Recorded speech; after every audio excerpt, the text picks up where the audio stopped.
I will show you how to create this snow environment from scratch. If you're new to Unreal Engine 5 and want to learn how to create environments, then this video is for you. We will go through the very basics to learn how to create landscapes quickly using sculpting techniques. I will guide you step by step on how you can create an environment using Megascans by teaching you at the same time art principles that you can apply to any medium. We will also create an snow material that can be applied to all our 3D models automatically. We will be modifying assets from Sketchfab so you can have even more options to decorate your environment. And lastly, we will add some finishing touches by changing the clouds and the atmosphere to have a more dramatic look in our level. If you want to support the work we do, make sure to check our website to access to premium and free tutorials, project files, and our Unreal Marketplace products. And if you want to learn even more, consider becoming a member on our channel to access all our tutorials library. So let's start by creating our project from scratch. Let's go to our library here, and then we will go to launch. This will launch Unreal Engine. In my case, it's Unreal Engine 0.5. So let's just run this. And if you get this message, just click OK. And then the editor will load and you will get a new window. Okay, so once it loads, you will see that you have some projects. You have for all film, video, architecture, automotive. In our case, of course, you already know us, we make games. So we're going to choose games. And for my case, I will choose the third person. Okay, this will give you a template to start with. You can choose anything actually. So let's just choose a third person and let's put a name for our project called Snow Project, something like that. Okay, or Snow Map. Call it project. Click create, and then it will create the project. Okay, click accept. And it will create your project. So once the project opens, you will see a window like this. If you're really new to Unreal Engine 5, then I will show you how to navigate. If you're already experienced, then feel free to skip this part. So what you see here is a big screen where you can see all the objects in your level. This screen is called the viewport. And the viewport is a representation of how your game will look like. Okay, so let's go through some basic navigation. First, I will hold the right mouse click and I will rotate like this. Okay, just by holding the right mouse click. I can also, while holding the right mouse click, I can move like W, S, and D. W, S, and D. So just like a shooter game. I can go down with Q and I can go up with E, all at the same time while holding the right mouse button. Okay, another thing I can do is select objects by clicking. Okay, I can press F to focus on an object, and while holding Alt and left click I can rotate around. This way I can rotate around an object. I can select, for example, this one, F, and I can rotate around. I can also, while holding Alt and right click, I can zoom in and out, and all by having my object locked down. Okay, the next one is with the middle mouse click. I can just hold it like this and I can pan the camera. Okay, I can also Alt and left mouse click, okay, to rotate around, just like this. Alt and left mouse click, just like in Maya. And if I just hold the left mouse click and move, I can just like fly like a spaceship here. I can just move around. Okay, choosing 2 axes. Great. Now, here are some important buttons that you need to know. First is the play button. If I play here, you will see that I have a character and I can just play with WASD. I can jump and everything. I can press escape to stop playing. And I can also right click and play from here if I want to play from somewhere else. Okay, so the next thing is these buttons here. These buttons allow you to manipulate objects in the 3D viewport. If I click here, you will see that I have a gizmo here where I have 3 axes, the X, Y, and X Z and Y. So as I move around, you can see that I can move objects. Okay, I can click on here to rotate, and I can rotate the object. I can click here to scale. Okay, and I can click here to select objects without having the handle.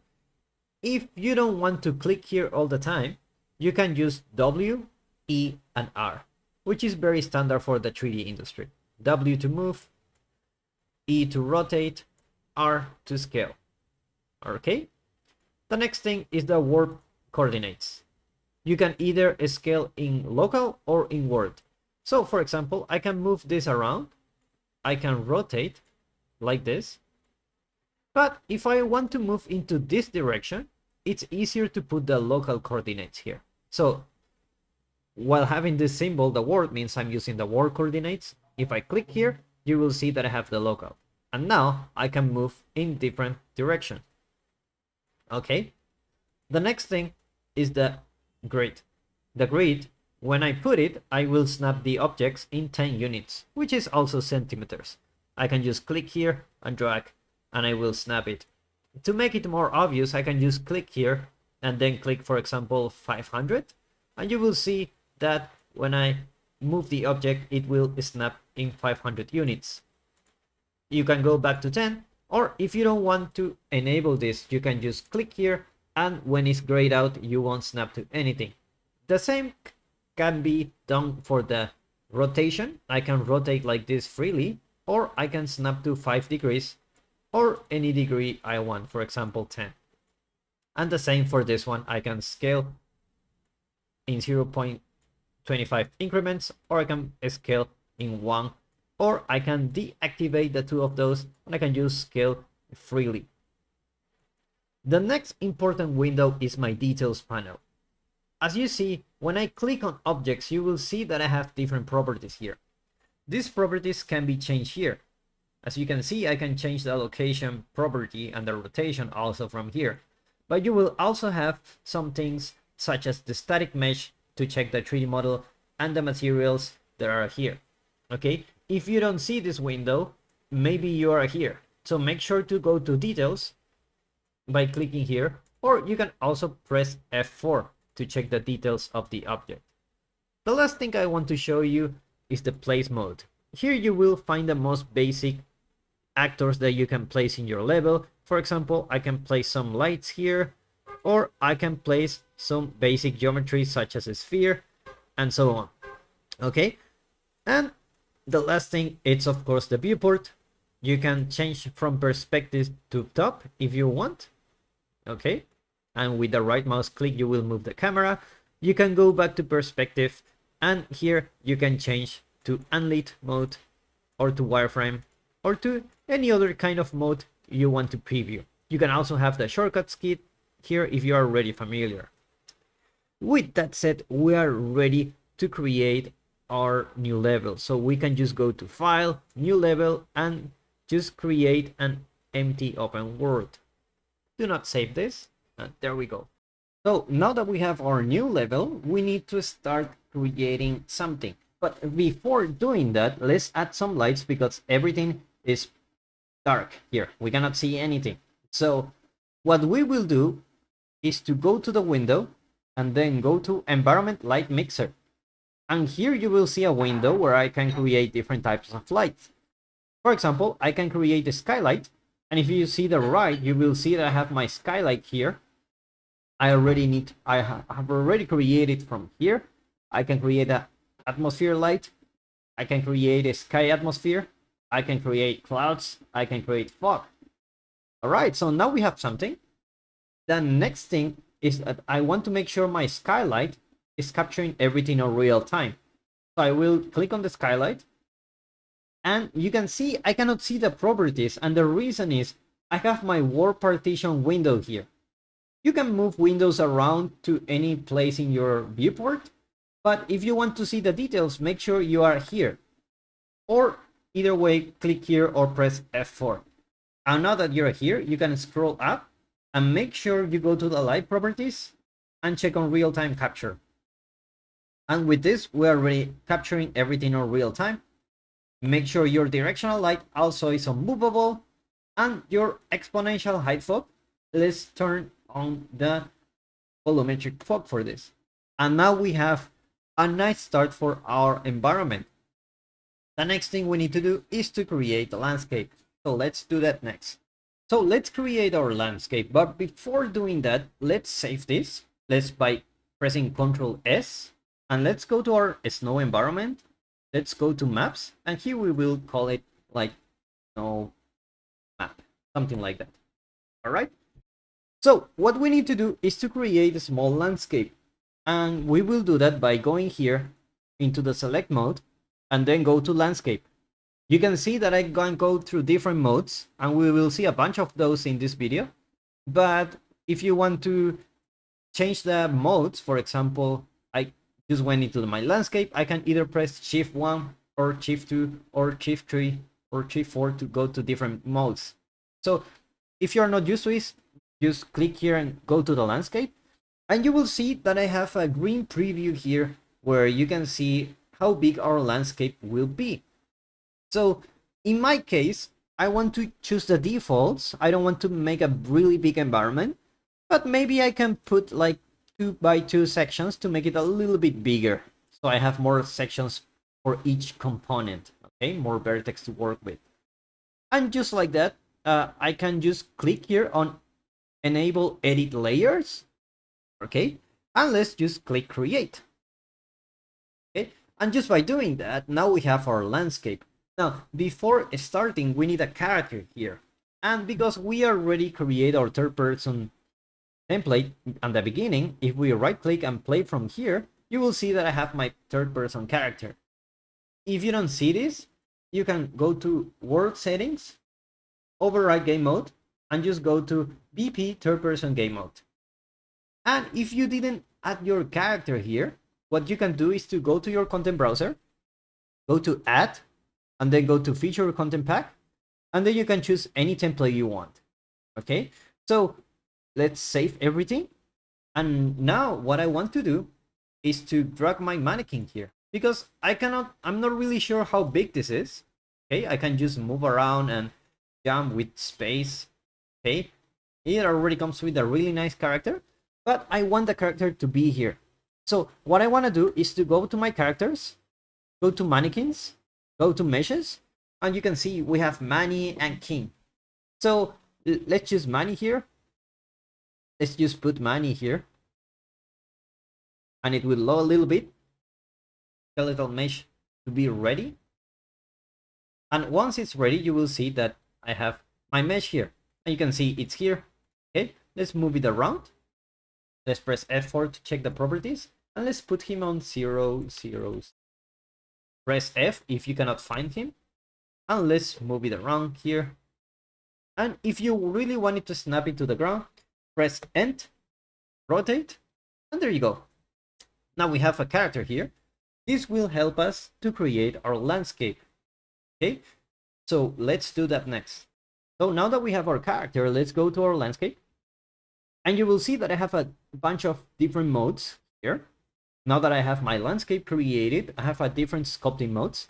I won't go through all of them, but here in the sculpt, you can just sculpt here, okay, by clicking or holding shift, and you will create something, okay? Let me Control C to undo my changes, okay? And what I want to show you is that here I have a layer.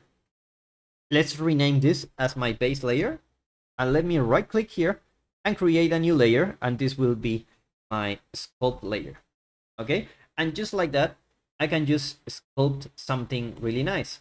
I can go here and change the brush size, and I can change the tool strength, and I can just, you know, create something like this, okay? Now I can also flatten some areas to make everything flat, just like this, okay? What I want to do is to create a small ramp. So I will go here to ramp, and then I will go, for example, from here, from when our character is, to this area, okay? And what I want to do is to go something like this, very big. I want my landscape to go up, something like this. And I will also want to increase the ramp width like this. And the fall off, we can put something like this, for example. And let's see how it looks like. Let's press enter. And look at that. Now we have like a small little hill. Now we can control Z if we don't want this height, and we can move it around. And just put something like this. Okay, move it around, press enter. And now we have a small here. Now we will move this around, go out, go here to the ramp, and also change this one and move it to the left, just like this. You can play with the height, like just something like this. Okay. And also what you can do is go to flatten to create more surface here. For example, I can increase the brush size here. Where's my brush size? There it is. And I can go to the flatten mode and I can just create something like this. Okay. Now, if I want to smooth these areas, I can just go to smooth and I will smooth everything. Just like this. Great. I can also go to flatten here to create more space for my landscape. Okay. And I can just do the same here. I can just create some kind of path here, just like this. Okay. And if I don't want anything here, I can just erase like this. Let me increase the tool strength so it can be easier to work with. There you go. And we can go to smooth here. Let's smooth all this. There you go. Let's smooth this area too, so it can be a little bit nicer. And let's play our game. Let's go to Shift 1. And if you want to play your game, just click here or press Alt P. So I will press Alt P and you will see that our character is here. And now you will see that I have my environment here. And I will put something like a big statue here, maybe a lake here. It could work. Okay, so let's refine the landscape a little bit.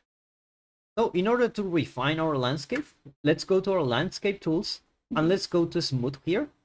And let's change the strength to something like 0.2. And then we just smooth things out just like this. Now, don't worry about how bad this looks. This is the nature of the landscape tools, are meant to be something that looks like this. Okay. Later on, we will add more details to our landscape. Okay, but for now, just bear with me. Let's sculpt a little bit here, something like this, and let's smooth this out, something like this. Okay, there you go. You can also go to the erosion here, and here you can change the threshold to something like maybe 16, and this will add a lot of noise here. You can see that I'm creating like a small little cliff here. Okay, I can also increase the threshold to something like this. There you go. This will increase like the shadows and everything will look nicer. Control L to change the light if you want. It's a nice trick. Just put it here like that. Okay, make sure you have your lining in place. And here, just by increasing the brush size, I can just change with the erosion how this looks like. I can also play with the erosion here if I want. The erosion is a really nice tool to make our landscape look a little bit more realistic. This one looks a little bit cartoonish, so let's play with it. Just like that, we can have some really nice results using the erosion tool. Another thing you can do is to go to the sculpt mode, and by default it will use like the default brush size. So what you can do is actually use the clay brush, and if you start sculpting, you will have like a different result here. You can create something like this if you want, or you can go here and create some smaller variations for our landscape here, just like this. There you go. A little bit strong, so let's remove this. Just do something like this, and let's go to smooth, and we can also go to erosion here. This will also increase like the visual fidelity of our landscape. There you go. something like this. Okay, sculpt here a little bit, and then go to the erosion. The erosion is a really nice tool to have. It really adds a lot of flavor to your landscape. There you go. Now we have something here. Let's play here. There you go. Now we have our landscape. So now that we need to do is to add some materials here. And we will do that by using Pixel Megascans and creating a simple material for our landscape. So let's add some textures, and we're gonna do that by adding Quixel Megascans. So in order to add Quixel Megascans, you just need to go to your content browser and go to Add, and then go to Quixel Content. And here you will see that you have access to Quixel Megascans. You need to log in first, and then you can browse any kind of asset you want. So for my case, I want some snow. So I can just check for snow. I can either check 3D assets or surfaces. But in my case, I want to download some surfaces, like this one, for example, and the icy road, and the frozen lake, and the snow cover. So let's take a look at what we have. So we can also download this one, for example. Just clicking here, you will download. And I don't want to download the highest quality. That's a little bit too much for me. I want to use the medium quality. I will download this, and you will see that it will download pretty fast. This one is very lightweight. So once it's finished, you will be able to send it to Unreal. So the way you can send it is just to click Add, and here you will see that it will automatically create this folder here with Megascans, surface, and the folder containing all your textures and materials. So I will do the same for the rest of the textures. Let's go to my local content, which is the assets I have downloaded. So let's add the rest. Let's add this one. Okay. Maybe this one too. Okay. And maybe an icy road or a frozen lake. So let's add both. Actually, let's go to the icy road, and let's go to the frozen lake, add, and there you go. Now we have our 5 textures here. Now what we need to do is a way to tell Unreal that use this snow texture in the landscape. So we're going to do that by creating a material. So let's go to our snow environment, and let's create a new folder called materials. Then right click here and create a material, and I will call it m_landscape. There you go. Now that we have our landscape, we can double click on this, okay, and put it here, and we can start creating something. So what we can do is to go here and choose one of these textures, for example this one, and drag all the textures here. Okay, there you go. Now you have all the textures. Okay, if you are new to materials, we have a tutorial for complete beginners for materials, but I will show you the basic navigation for now.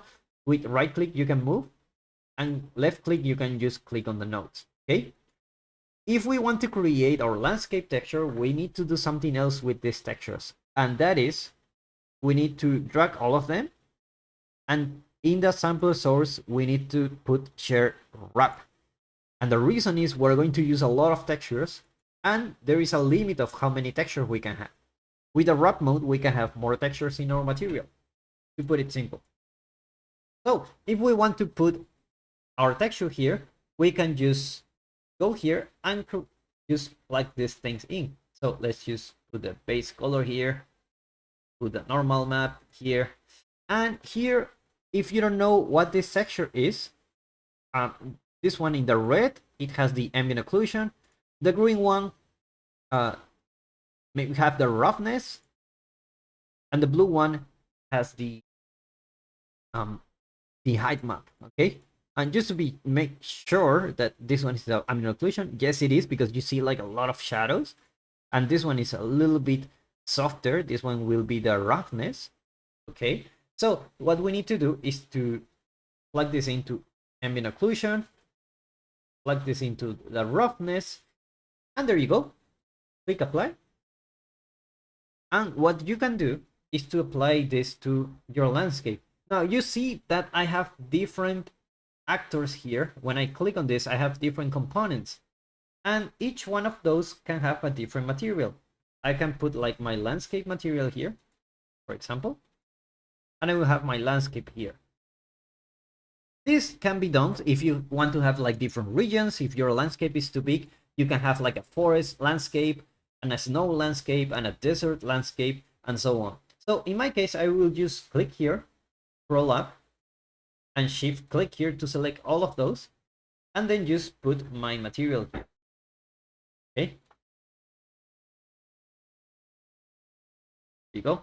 Let me select the material first and then check the arrow here, and this will add my material to all the places. Now you will see that my material is here, but it's super small, and I only have one. So we need to do something else with the landscape to add more details to our snow environment by painting those textures into the landscape. So let's do that next. So let's add more textures to our landscape. We are going to do that by creating some layers here. So what I'm gonna do is just disconnect this because I don't really need it. Okay, and what I'm gonna do is to create like a material inside a material. So instead of connecting to the output here, I'm going to create another material by typing right click here and then type make material attributes, and this will create a material. So for this one, I want to put the base color here. I want to put the normal map here and connect the rest, like the ambient occlusion and the roughness goes here. Okay. The next thing I want to do is to create a landscape layer. So I can right click and create landscape layer blend. And with this, I can blend different materials. So I will just create one and I will call this layer 1. Okay, so I will just connect this one here. And how do you connect this? Well, you can either go here and put the break material attributes and then connect each one of those nodes here to the roughness, the specular, and so on. But I don't really want to do that. So what we're going to do now is to go here, to click here in an empty space in your material, and then go to material, and then click on use material attributes. And with this, it will use all the attributes we have in this node. So let's just click here, click apply. And notice that something will happen to our landscape is that first, let's create a material instance that we can use. Okay, so let's go to our content browser. Let's go to the materials folder and right click, create material instance, and we will call it mi landscape snow. Okay, and just like that, I can just select all of those and put it here. Now, notice that my landscape turned out black. And the reason is we haven't told the landscape that this layer contains these textures here. So how do we do that? We need to go to, let's save this first. So let's go to select, let's go to landscape, and let's go to paint. Okay, and you will see that my landscape is reading the layer I created in my material, which in this case is L1. I can go here to the plus icon to add a layer info and click wait here, and let's just save in the default folder. Okay, and just like that, we have snow in all our environment. Okay, so now that we're doing this, we can paint here and we will paint the information, but we only have one texture. Okay, so before adding more materials, let's change the tiling of this material, because if we right click and play from here, you will see that our snow is very small and it's very repetitive, and we don't really want that. So what we will do is to go here and press U To get a texture coordinate, you can also tap and type texture coordinate, then tap and press multiply, and we will multiply the texture's coordinate by a constant. So I can put like a constant, I can have 2 vector, 3 vector, 4 vector. I just need a constant. Alternatively, you can just press 1. Okay, so you can just right click, convert to parameter, and change this to tiling. Okay, and just by doing that, I can just put a default of, for example, 0.05, multiply these two, and connect this to my textures here. There you go. Now that I have this, I can just apply this one. And notice that my landscape is a little bit too big. Now, instead of going here to change the values in my landscape, I can just go to my content browser, go to materials, and open the material instance that I just created. And you will see that I have my tiling parameter here that I can change the value. So let me move this around. Let's go to our snow map. And if I put something like 0.01, you will see that it's super big. If I point something like 0.05, let's try something like 0.09. 0.09 looks nicer number, but it's not there yet. What you can do actually is multiply by 2 to get like a different value. And this looks a little bit better. Let's try it. Let's move our character here. Character. Yeah, our character is not here. Let's load everything. Where is Manny? Manny's not here anymore. We got a bug. So anyway, let's just right click, play from here. Indeed, Manny is not here. So this scale looks okay to me, at least for now. So what we're gonna do next is to add more layers. So in order to add more layers, we need a way to organize this. So I'm just going to move this, and I'm going to drag another texture here. So which texture we use, let me see. We use the Megascans surface, and I believe we use this one. So the next one can be maybe this one. So let's go here, drag this out, and let's copy this by Ctrl C, Ctrl V, and with this you will have another texture. So let's go here to ambient occlusion, do the usual setup, and I will show you a really cool feature that Unreal Engine 5 has, that is the name rewrote. So what we can do is, instead of really just changing the tiling here for each one of those, we can just create a node by holding this and type name, and then check on add name rewrote declaration node. Click here, and we will call this tiling. Okay, and just by doing that, let's disconnect. This will be our tiling, and then when we go here, we can check name, then go to tiling, and now we can just use this here.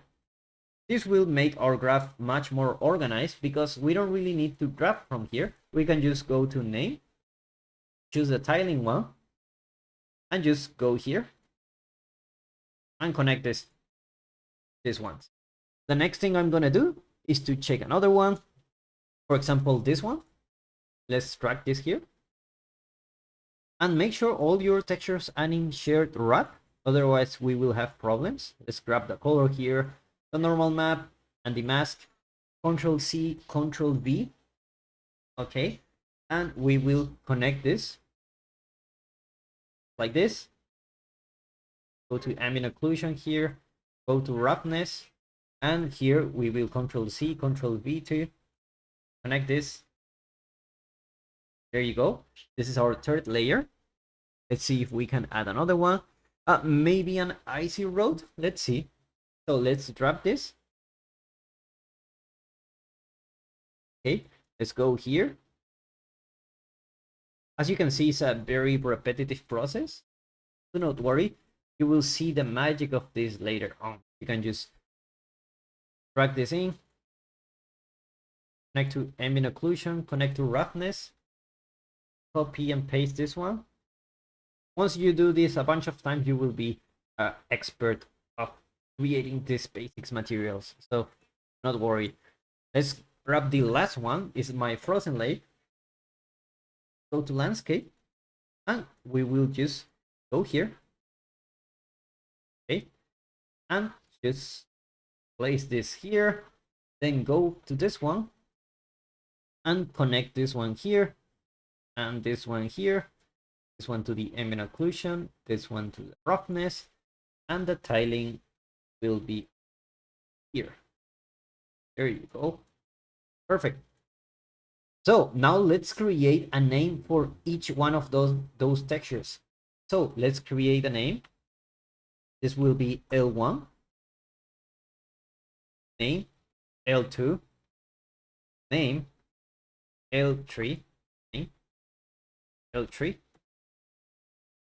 This is a way to organize myself, to check how many layers I'm creating, because I can change the textures anytime.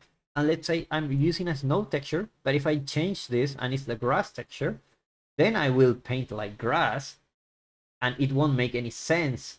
You know, if I have like a snow texture here, the frozen lake, and then I paint grass. That's why I prefer to use numbers, but you can put any name you want. The next thing, of course, is to connect this one. So let's create more layers, 2, 3, 4, and 5. And let's go to the names here. And let's grab L1. Let's grab L2. Sorry, L1 goes here. L2 goes here. L3. Press tab. Type L4. Press tab. Type L5. There you go. Now we just need a name for each one of those. So let's go here. It will be L2. Go here, L3. Go down, L4. Go down, and L5. And we are almost done with our material. We just need to apply this, and you will see the magic that this will do to our landscape. Now we can go here to our landscape, and you will see that nothing's here. And the reason is we need to open the map again. So let's open a new map. And let's open a level, open our snow map. Okay, there you go. If you don't see anything, make sure the world partition, right click, load all assets, and everything will be loaded now. Okay, so just make sure that you have this. So let's go here to our landscape. Let's go to landscape here. And here, now that we open our level again, we will see the new layer. So let's create a layer information for each one of those here. Go here, go here, and go here. There you go. Save everything. And now what I can do is to paint here, and I can just go here, for example, and just paint in this area. And the first time it will load the shaders, but this will create a new texture here. There you go. Let me see here. Okay, this is a new texture, a little bit similar, but it has a little bit of color variation here. If you go to Alt-3 to go to unlit mode, see that it's a little bit different. Let's try another one. So let's put this one smaller. There you go. Now we have this one here. We can put something like this if we want. Let's increase the tool strength. There you go. And we can paint our landscape like this. And we can even do bigger brushes here like this. For example, I can just paint all this here like rock. There you go. Go back here, do the same. So I don't think we will see it. Then we can go here to our layer 4 and try how this looks like. Let's go here and paint.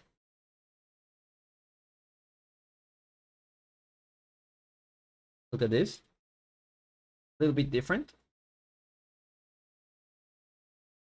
And here you have the frozen lake, which I think we can paint it here.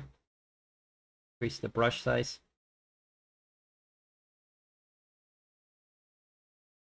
For some reason looks like it. Yeah, it is a new layer actually, but you know, they are very similar textures, to be honest. So we can change the tiling of each one of those textures later. But for now, let's just keep it like that. I feel it's okay for now. This one we will change it later. What we want to work on is in the blending between these two textures. So we're gonna do that next.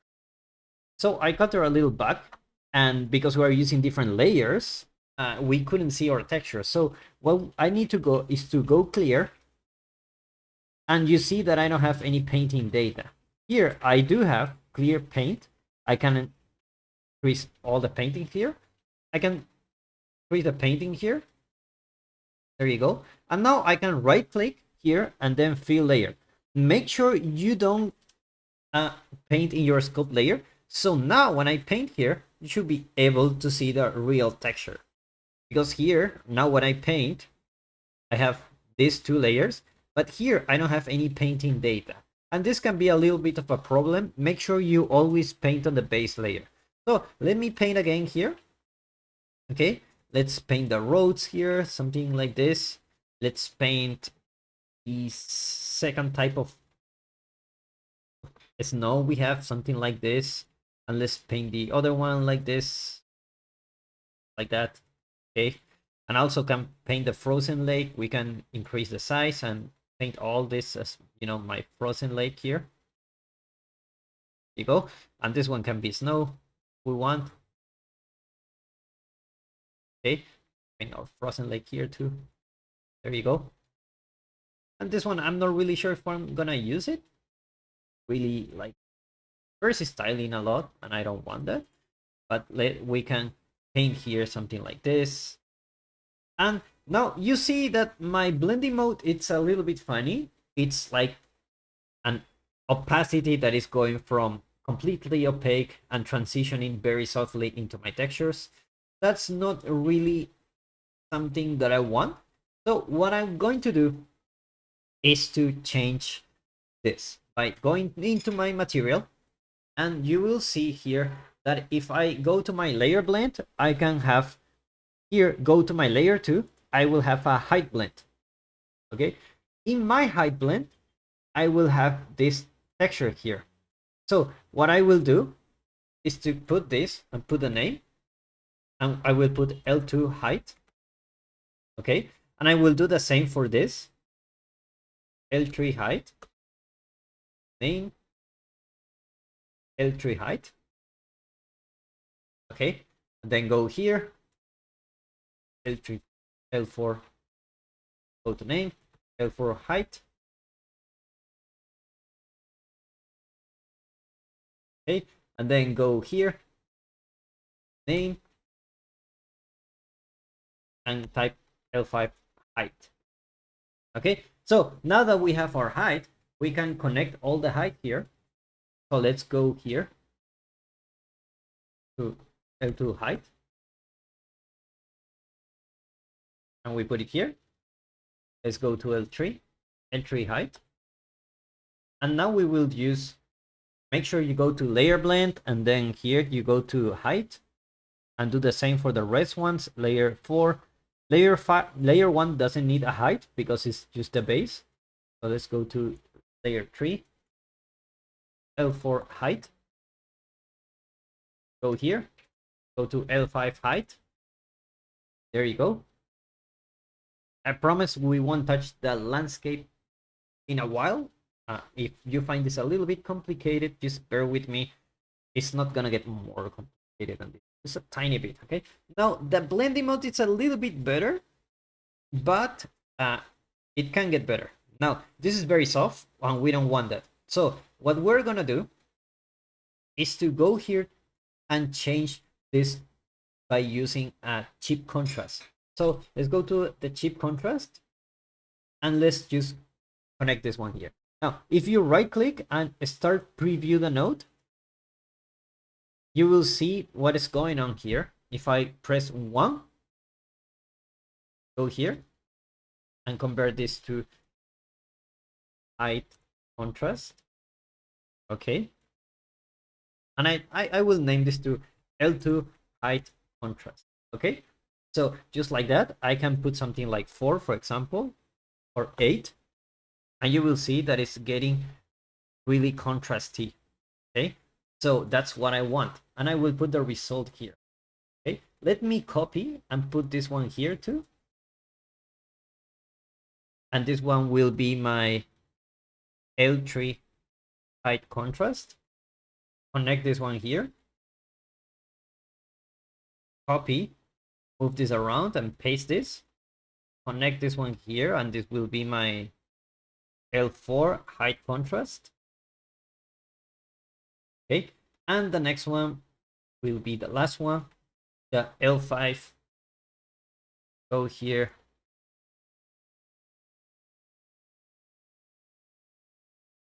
L5 height contrast. And now we don't need to connect them again because we're already connected using our reroute nodes. So just by doing that, we already have everything connected. And if I go to my content browser, I can go to my materials, go to my materials now, okay? So now let's paint something to have a look at what this is doing, okay? So let's go to landscape, and here I will paint layer 2 info, go to layer 3. Okay, I will change the tool strength to something really small, and you can see that it's actually blending much nicer.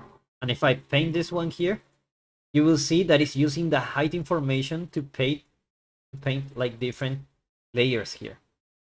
I can also go here and blend this one here, and I can do the same here. I can just paint here, and you can see how this one will blend much nicer. If I change the contrast, for example, here, I can change my L3 contrast to 1. You will see that everything turns like too soft. If I put something like 80, you will see that it will turn like very contrasty. Okay, so let's put something like 8, something we can work around. Okay, and the same we can do with all these parts. Like we can decrease the contrast here. By holding shift, you can delete some of those. You can delete these parts. Also here, you can paint some parts here if you want. Also here, make it a little bit bigger and decrease the strength. And with this, you will have like a nicer blend. Now let's take a look at how our snow environment looks. So let's take a look at this. Go here. Play from here, and there you go. Now we have something for working. Let's press F11 to make our thing big, and Shift 1 if you want to leave the control here, so we can close this window and click again. You will see that I have like relatively small environment I can play with. Okay, now I will go into paint this into detail later, but what I want to do now is to start putting some meshes for my environment. So let's do that next. So what I did was to paint a little bit here. I will show you how I do it. I just go to landscape, paint, and then go with a very low strength, and then I can just paint here a little bit to smooth the transition, just like this. Okay, and I can just go here and paint again if I don't want it, and I can do the same here. For example, in this area, I can just paint here, something like this. And I can also paint here, very little, something like this, just to make it a little bit like to have more variation in the surface, okay? You can paint like in any way you want. But for now, we won't worry about the painting. We will make sure to have our assets first. So how are we gonna do this? We're gonna open the bridge one, and what we're gonna do is to look for some rocks here. Okay, it doesn't matter if they don't cover snow, we will put the snow later. So we will put the 3D assets, and then let's take a look at some rocks that we can use. For example, this one. This one looks like a nice rock we can use. So we will put this to Nanite to download the highest resolution, and then we will drag this and put it here. There you go. Now what we can do is to scale it up like this, pressing E. Now you can notice that I'm having the low resolution, and the reason is Bridge is downloading on the side, so I can still work on this while it downloads, which is great. So what I can do is to basically place some bigger rocks first, Alt to duplicate the object, rotate, make it big like this. There you go. And you can put it like this. Beautiful. Now I can just come here, rotate again, go here, make it big or smaller, and put it here, and rotate to have another type of rock, just like this. Notice how much I can go with only one rock here. I just duplicate this, rotate, and with this I can have my environment looking much better. Now we won't worry about the snow, we will put the snow later. For now, you only need to worry about placing the assets. Now, when you place your assets, make sure all your assets are working in your favor. What that means is, in my case, I want to put the focal point here. So this will be my center of the tension. All the assets need to look into this direction. Okay, so for example, here I have a shadow and here I have a light, which means there is a contrast here. Contrast means like a stopping point. Let's say you're walking here and oh, contrast, stop. Then go here, oh, contrast, stop, and so on and so on. So what you want to do is to remove the contrast a little bit. So make sure all your contrast is here. You can have a little bit of contrast here and there. For example, here we can make sure it's here like this. So we have an imaginary line that is pointing towards our objective, just like this. Okay, now let's try to play with another asset. So let me try with this. This one is a small stone, but in games we can actually scale things up in a non-realistic way. Okay, so we can go here and we can either type here, if you don't want to use the handles, you can type like 10. And notice this one is really small. So let's put something like 100, 150. There you go. 500. Great. Now that we have this, we can just come here and put it here. There you go. And just by doing that, we're creating some small cliff here. Great. Now, cliff have like different forms and shapes. So you want to make sure that what you're putting here actually, you know, have some kind of logic. Usually small rocks will look different than cliff. So be aware of that. But in my case, I feel like this one is working quite nice. Let me rotate like this. Yeah, something like this should be good. And also here, let's put it like this. And also here, let's rotate and try to put it in position. There you go. Great. Now this will be much better when we add other assets. Let's take a look at this one. Now you can see that my high resolution is ready and we didn't even notice. So now when I'm zooming, I have this super high quality rock that I can use. So let me go here and scale this up. Great. Actually, I don't want this too big, so I will just put something like 30. And you can see that this one is changing too. So that's the beauty of just dragging some stuff here. Okay, it can really change how your scene looks when the high resolution is ready. So let's try to put something else. For example, let's deal with the big rocks first. Let's go to snow. And as you can see, as I increase the filters, also I get more specific results. So what I can do is to, for example, go to this rock cliff, ice cliff, sorry, and then we can just put it here. There you go. And now what we can do is to scale this up. And this looks much better in my opinion. So what I will do is to move this around, just like this. There you go. And I will start playing with this. Just like this. I don't really want to rotate it. I want to put it like this here.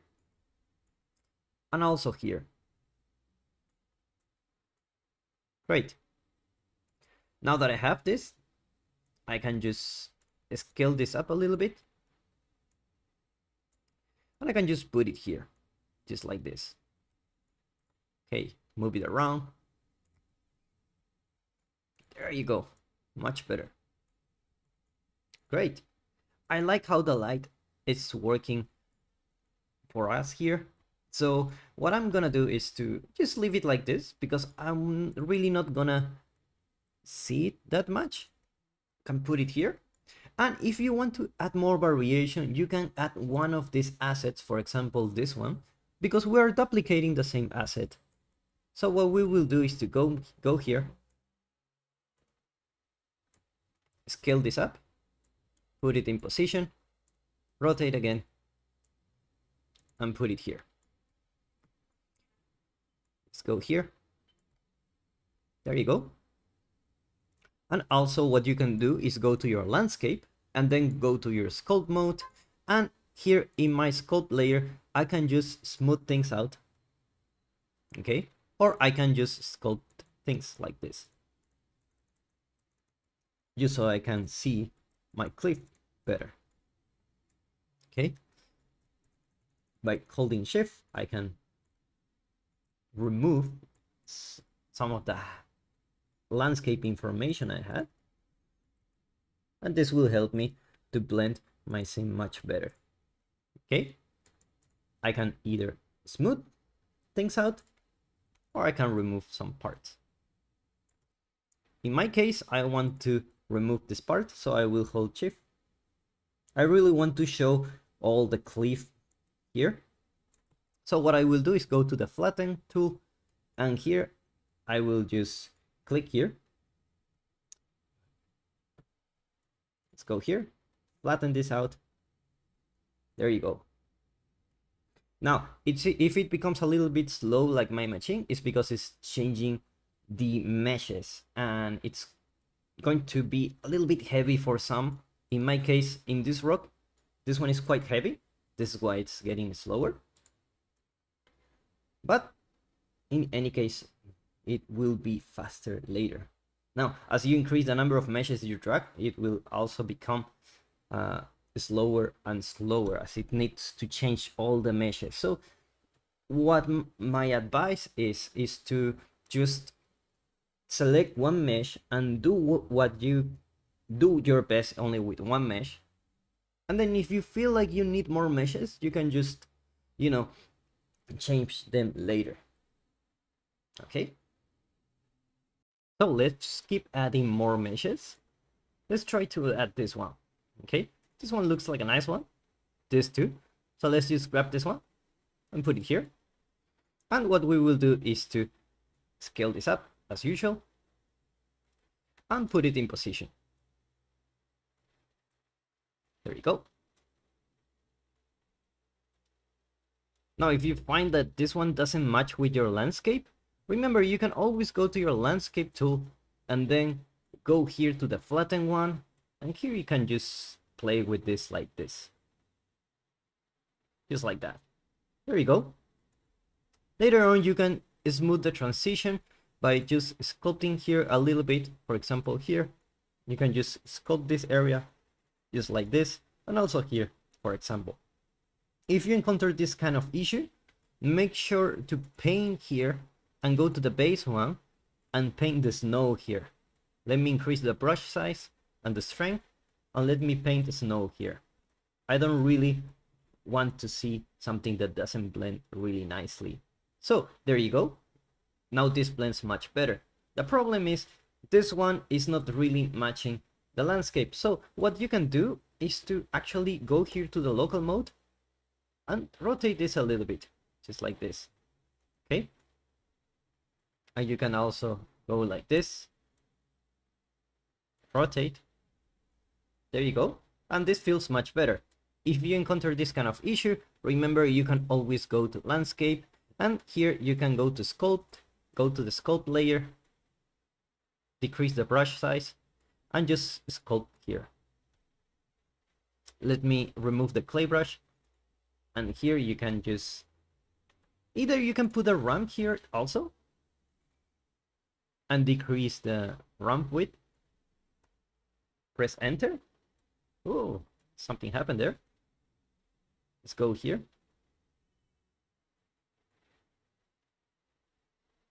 There you go. Go to the, make sure you're putting the sculpt mode. There you go. This one looks like it needs a little bit more, so I will put it here. And here looks fine, so let me put enter. There you go. Let me go to the ramp again, and this time I will put it here. And just like that, I can just go here, go to my sculpt, decrease the brush size, and create something like this. Now you won't be able to notice, and I can just smooth this out if I want it. And make sure you don't have any open hole here. Smooth it again. There you go. Now this blends much better. Okay, so what I will do is to duplicate these rocks here. I can do it something like this. And I can just put it here. Rotate around. And just put it in position here. You don't really need to be super exact. Just rotate and just play with it. What you want to have is some nice shapes here for your environment. So feel free to play with it and try to create some shadows here and there. Remember, when you create something, you just don't drag and drop. You take a look at the shadows and the lines they create and see if they work in your favor. For example, I can put something like this. And let me scale this up. And just by doing that, let me go to my world position. I can just put this here. And just by doing that, I'm already creating a line that goes up, just like this one, okay? I can go here, and this one will go up, just like that, okay? Great. So, let's try to put the same here. We can increase the size of these rocks. It's like this. Now this will help a lot with the focal point, because the focal point will be around here, and this shadow will create a line. Remember, the intersection between the light and the shadow will create a line you're looking for. Okay, and all the lines need to be pointing here. This will make your scene look much better. Okay, let's do one rotate one more time, okay, to see what we can come up with. This is a really creative process, and it's very free. Like, you don't really need, like, it's not like a science, it's more like art. So just feel free to follow your gut here. There you go. Now what I can do is to create some background mountains here. So I can just go here to these ones. And what I can do is to just basically scale them up, like 50, something like this, or maybe 100. Okay? And what I can do is just put them really, really far. Just like this. And I can just do something like this. And I can also rotate this. Put it here. And you can see what I'm doing now is to create a line.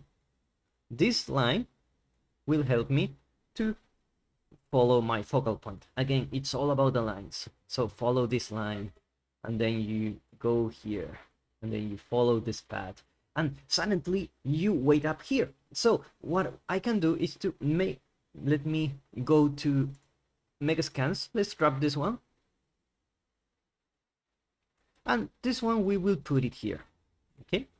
we're not exactly sure where we're gonna put the focal point, exactly where, but we do have an idea. We can always move things around if you don't want. Okay, so we can just go here. There you go. And remember, if you don't see it, it really doesn't matter where you put it, even if it's floating. It's not an issue. Okay, scale this down. Now this looks like it doesn't blend, and the reason is actually we're not really creating our snow for our rocks yet, but for now let's just use it like this. We can go here and let's go back to our rock. Okay, and let's just find something nice we can use. For example, this one looks like a nice rock. Don't worry about if this is not in the snow. It really doesn't matter. It will work for us, I promise you. Okay, and we can come here and make this one big and put it here, just like that. And make sure you don't have these negative spaces here. You can just move it around here. There you go. And you can just go here and move this around again. And this will look much better when we have the high resolution version. Okay, so let's go to our bridge again and let's try to find another one. Perhaps this one. Let's try to find something different. This one looks really interesting. Let's try to grab this one. Now we put it here and let's make them big. Very big. Now, don't worry about the size. We will worry about the size later.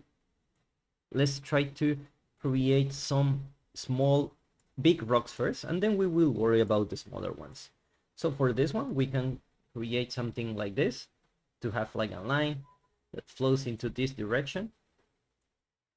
Again, everything will be covered in the snow in the future, but for us, we will just try to imagine that this one has snow for now. Let's try to look for another one. This one looks like a nice one. Let's drag this out. Let's make it really big. Something like 50 or 150 or even like 500. Something like that. This looks really nice. So let's go here. And let's just put the rocks like this. There you go. This is what I'm looking for. A nice line that helps our composition. Just like this. Okay? Great. Now let's try to play the game here. Now, every rock is really big. And that's okay. What I can do is to move this one down a little bit. Okay? We will work on the smaller rocks now that we have our big ones. Don't worry about the size for now. We will take care of that later. And also here you can try to put this one like here. Something like this. These diagonals add a lot of speed to your environment. Whenever you want your environment to look like it has some speed here, you can always take a look at the diagonals. And by following this method, wherever you take a look at your environment, it will work out for you. If you take a look from here, all the lines are pointing here. If you take a look from here, all the lines are pointing here. If you take a look from here, also, we have a line pointing here. Okay, and this contrast is helping us. Okay, now the contrast will go away if we do move the light. Okay, so the light is important. If we put the light here, the contrast is not there anymore. So make sure you have the contrast. Okay, so the next thing we're gonna do is to put our snow texture into the rocks. So let's do that next. Okay, so before continuing, what we need to do is to add snow to our rocks. And we are gonna do that very easily. So in order to do that, what we need to do is to go to the material here that is using these meshes. And if I scroll here to the details panel, I can just browse here. And you can see I have my material instance here. I can double click on this. And let me move this around. And then when I scroll down, you will see that this is the parent material. Okay. So what we will do is to add the snow on top of this. So this is the material. And here we will add the snow. Okay. So it's going to be very easy. We're just going to press tab and create a slope mask. Okay. And if you right click and start preview node, you will see what is going on here. I have a mask where the white areas are on the top. And if you change the mesh, for example, this one, it will also work. Okay. So we're going to put the inputs here. So we're going to put the tangent normal. Okay. And we're going to drop this one. Okay. So let's drop the normal here and put it here. And this will increase the quality of our slope. The next is the angle. So let's come here, and instead of using a constant, we're going to use a material parameter collection to control everything. So what we will do is to go to my snow environment, go to materials, and here I will right click, go to material, and then go to material parameter collection. I will call it NPC underscore, I don't know, environment, something like that. I will double click on this. And what I want to do is to create the parameters that I see on my function here. The first one is the slope angle. So I will go to my vector parameters. I will call it slope angle. And the value will be 1 by default. Okay, this means that I'm using the z-axis. You can see 1 is blue and it's going into this direction. This is why I put 1. The second one is the fall of power. Okay, so let's go here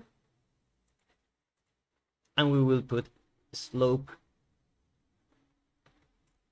fall off. And we will just put something like 1.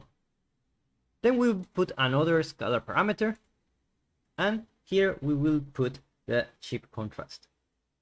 Okay, so let's do this. Chip contrast. Let's put it slope chip contrast and put something like 1. Save this. And now here I'm going to go here and type material parameter.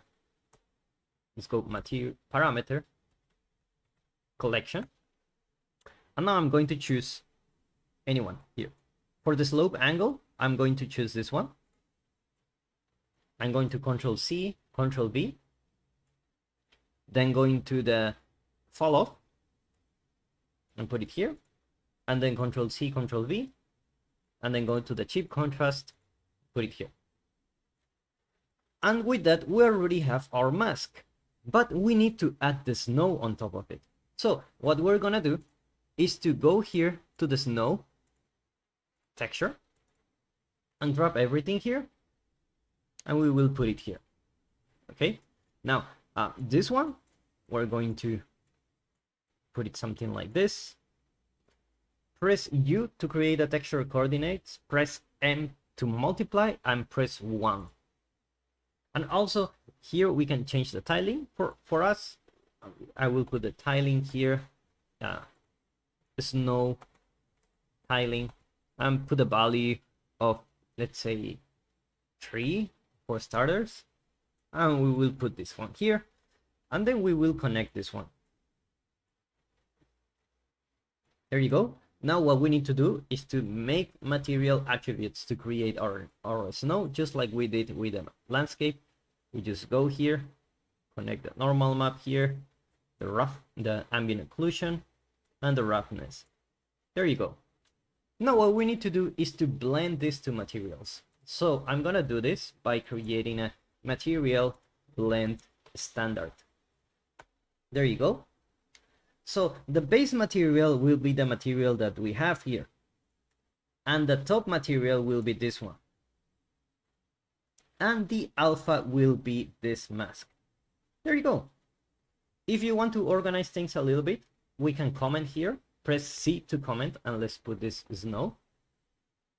Okay, and let's go here and comment with slope mask. There you go. Now that you have this, we can go here and go and create a switch. So let's put a static switch parameter. We will call it has snow, and by default it will be true. Okay, because we want it to apply to all of our meshes. True. Then go here. By false, you don't use the snow. And also make sure that all this has the wrap node. Okay, this is very important. And then just connect this. Now we will see what's going on here. Let's hit apply. And you can see that almost all our meshes are now covered with snow. Why this one wasn't covered with snow? It's because it's using another parent material. If we click on here and we double click on this one, we can see that it's using another parent material. Some Megascans have the fuzzy shading, and some of them don't. So what we can do is just, go here. Let me move this. Okay. And let's select all this, Control C. You can also create a function, but we're not gonna do that just now. And Control V. There you go. And just like that, we have created the same setup. Go here, and here you can also connect to material attributes if you don't want to drag the node here. Right click, connect to material attributes.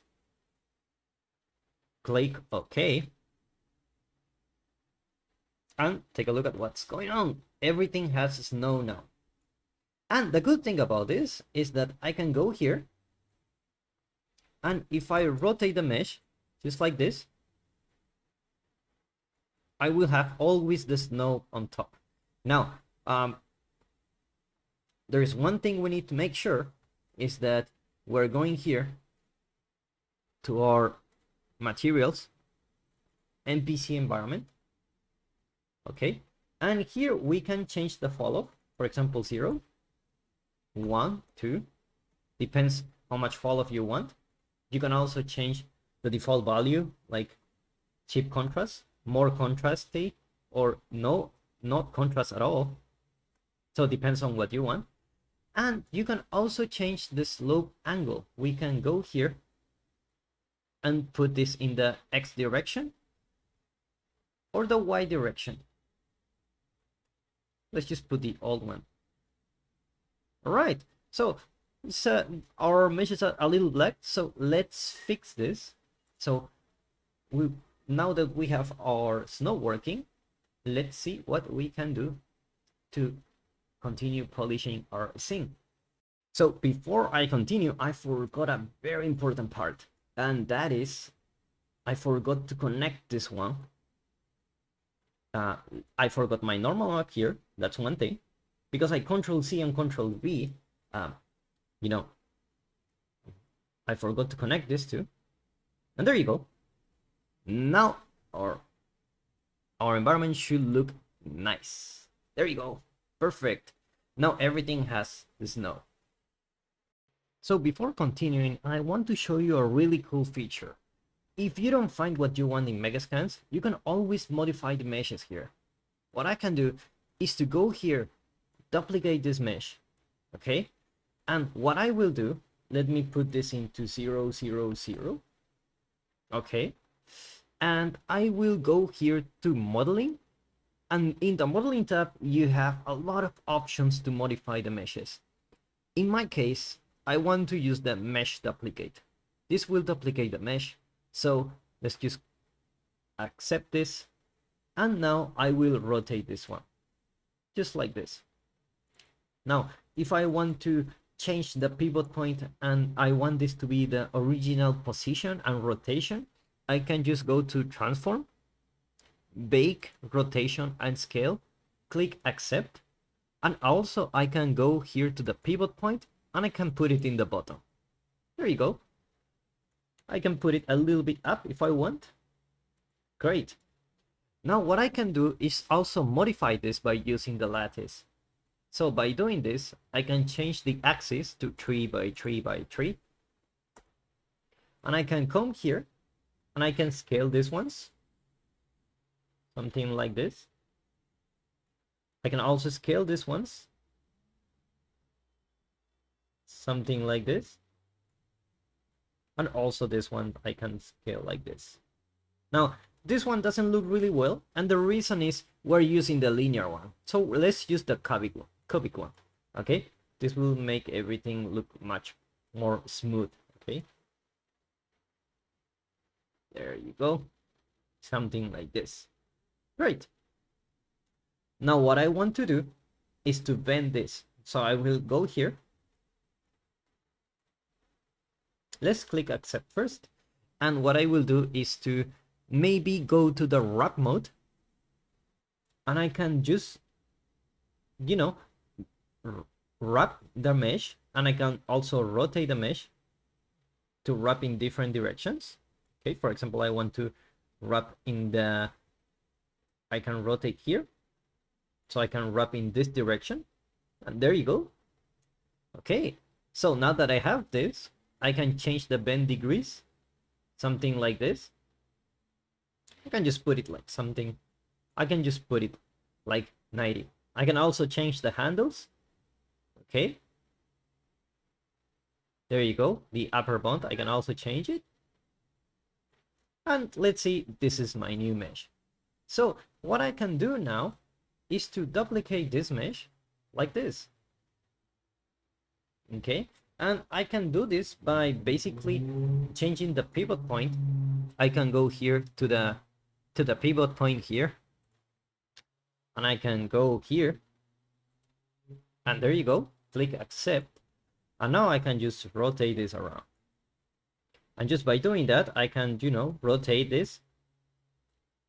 Rotate like this.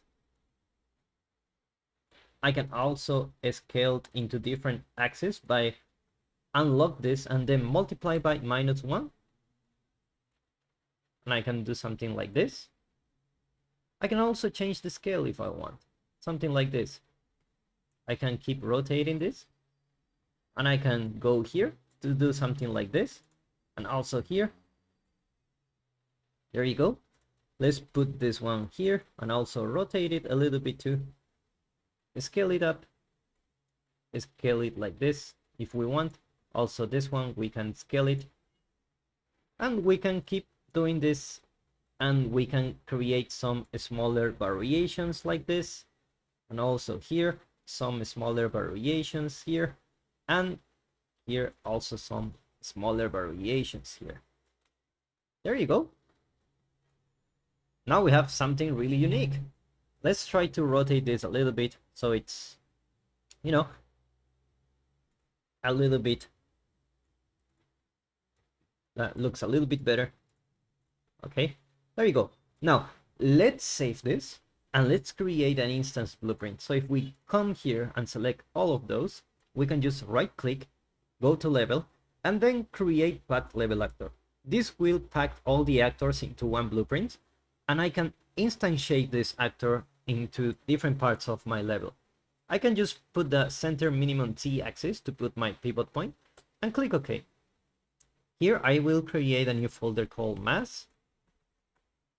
Okay, and then I will call this mass, I don't know, rock pointy, I don't know, or rock 01, something like this. And then I will go here, new folder, and call this a blueprint. And just save this. And just by doing that, what I create now, it's a blueprint.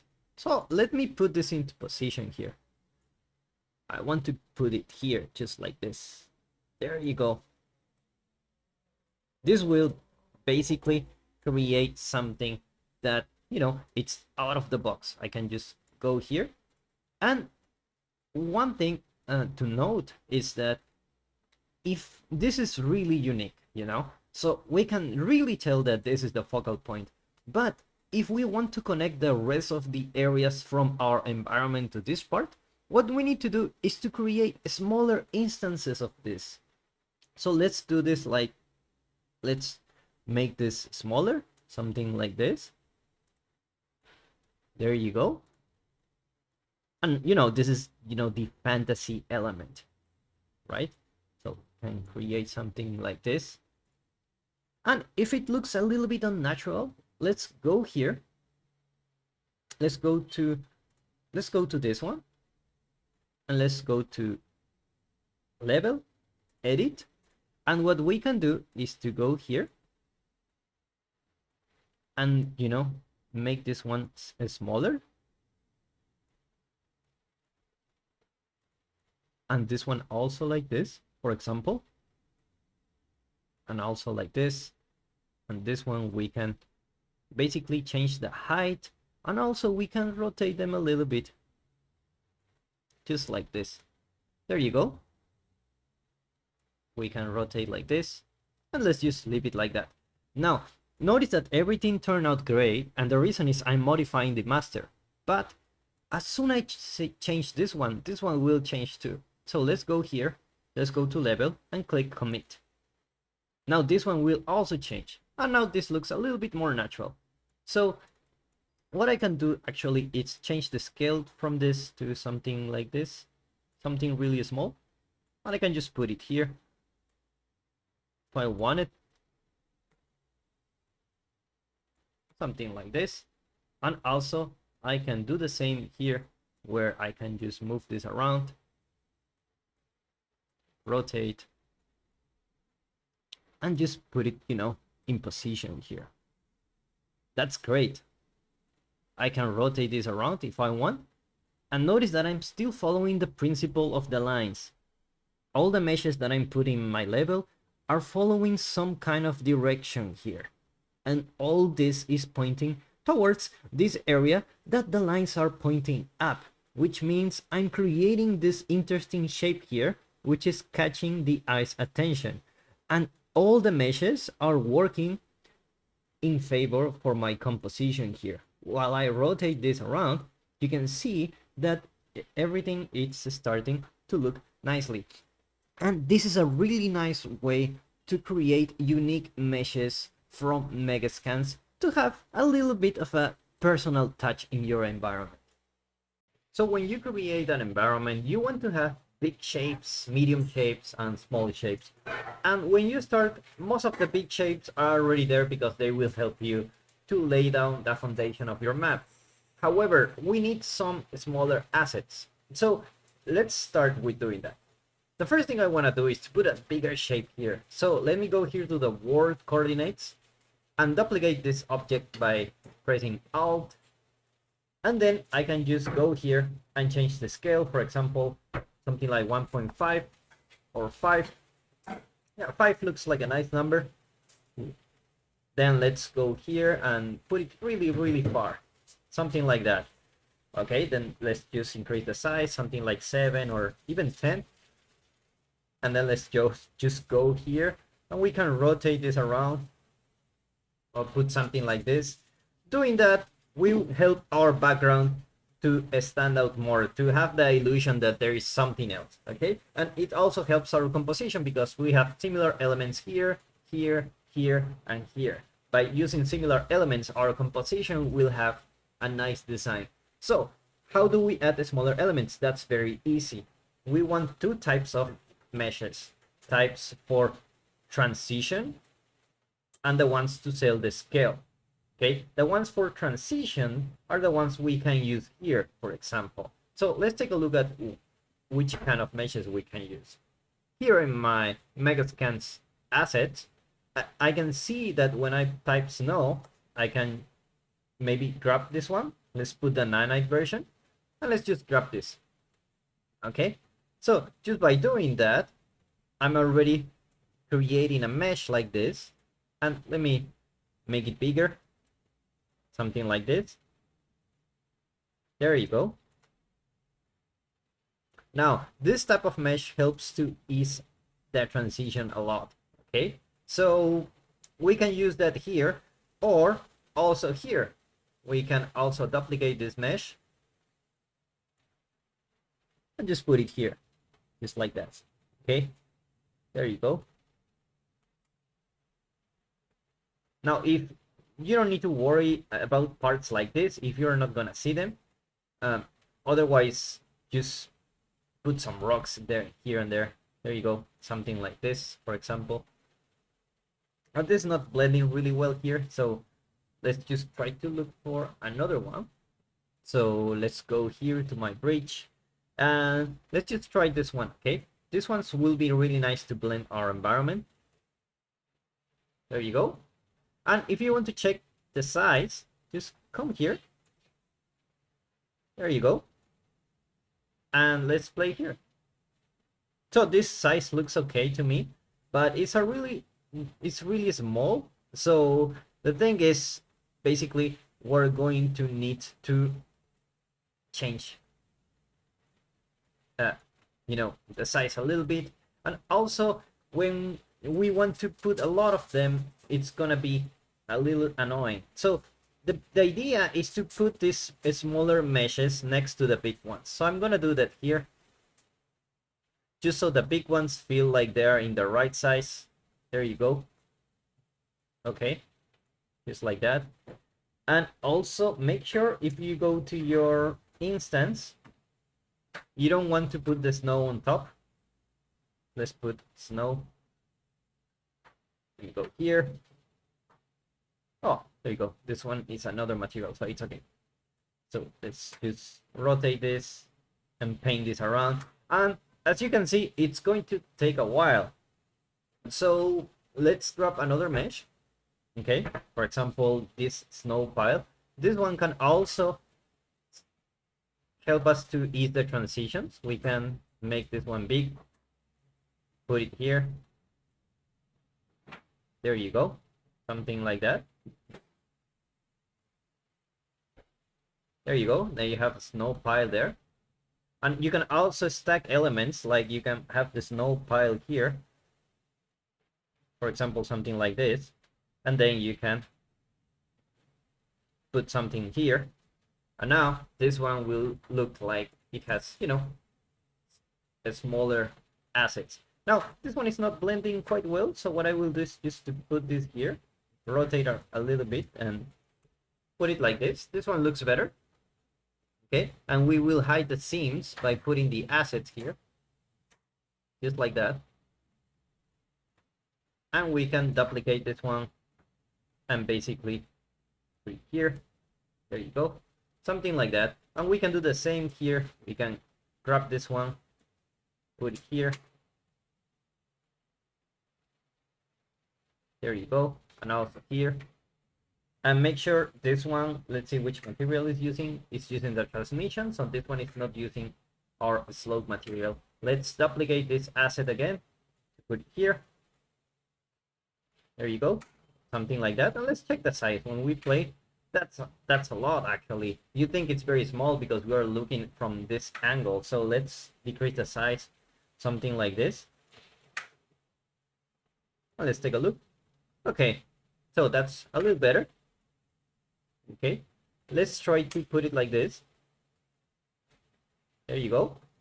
And you can rotate around, increase the scale, put it here, and put it here also. There you go, something like this. Rotate around, make sure you don't see the planes. And as you can see, it's taking a lot of time. So what we will do is use the foliage tool to paint the ground element. So let's do that next. So to use the foliage tool, we just need to go to select mode, then go to foliage. And here you will see that I have nothing here to paint. So what I need to do is go here. And if I want to check which asset this is, I can just go here and then go to Control B, and I will have my asset here. So let's go here to my foliage, go to my content browser and drag this. And this will create a new asset. Let's put it in this folder, foliage asset. Great. Let's try to look for another one, such as this one. We can go here and put it here. There you go. Now, when I paint, let me make my brush size a little bigger and also paint here. let me paint in this area, you will see that I have a lot of meshes. Okay, one thing is that I don't want them to be like flying like this. You can see the plane. So what I will do is to go here, and by selecting these two, I can change the properties. And the ones I want to change is the Z offset. Let's put like -10 to check how this works. Okay, not enough, so let's put like -30 and -30. Much better. Let's put something like -20. There you go. A little better, but let's go for -25. It should be good enough. There you go.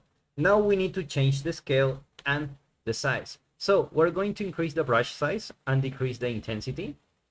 And the size will be a minimum of 1 and a maximum of, let's just say, 3. So when we play paint here, we will see different height variations. Okay, but what we don't want is basically all of them together. So we will increase the radius to 15, for example. Let's put something like 100. Okay, so if this doesn't work, let's just change the density to 10. That's better. Okay, so we can try to paint those here. There you go, much better. So this adds a lot of detail. So let's put something like 2.5. There you go, much better. And be careful, do not paint in the static mesh. We only want to paint in the landscape. So let's go here, and when we paint, we will only be able to paint in the landscape. Okay, we can paint here again. Let's just go here to a more flat area.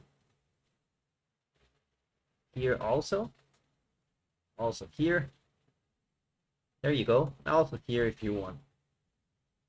We can also go crazy and just paint little small drops here, something like this. And we can change the size, for example, 2x4. And we can go here and make it bigger, something like this. And we can shift click to delete some of those, something like that. And we can also decrease the density, something like 2. There you go.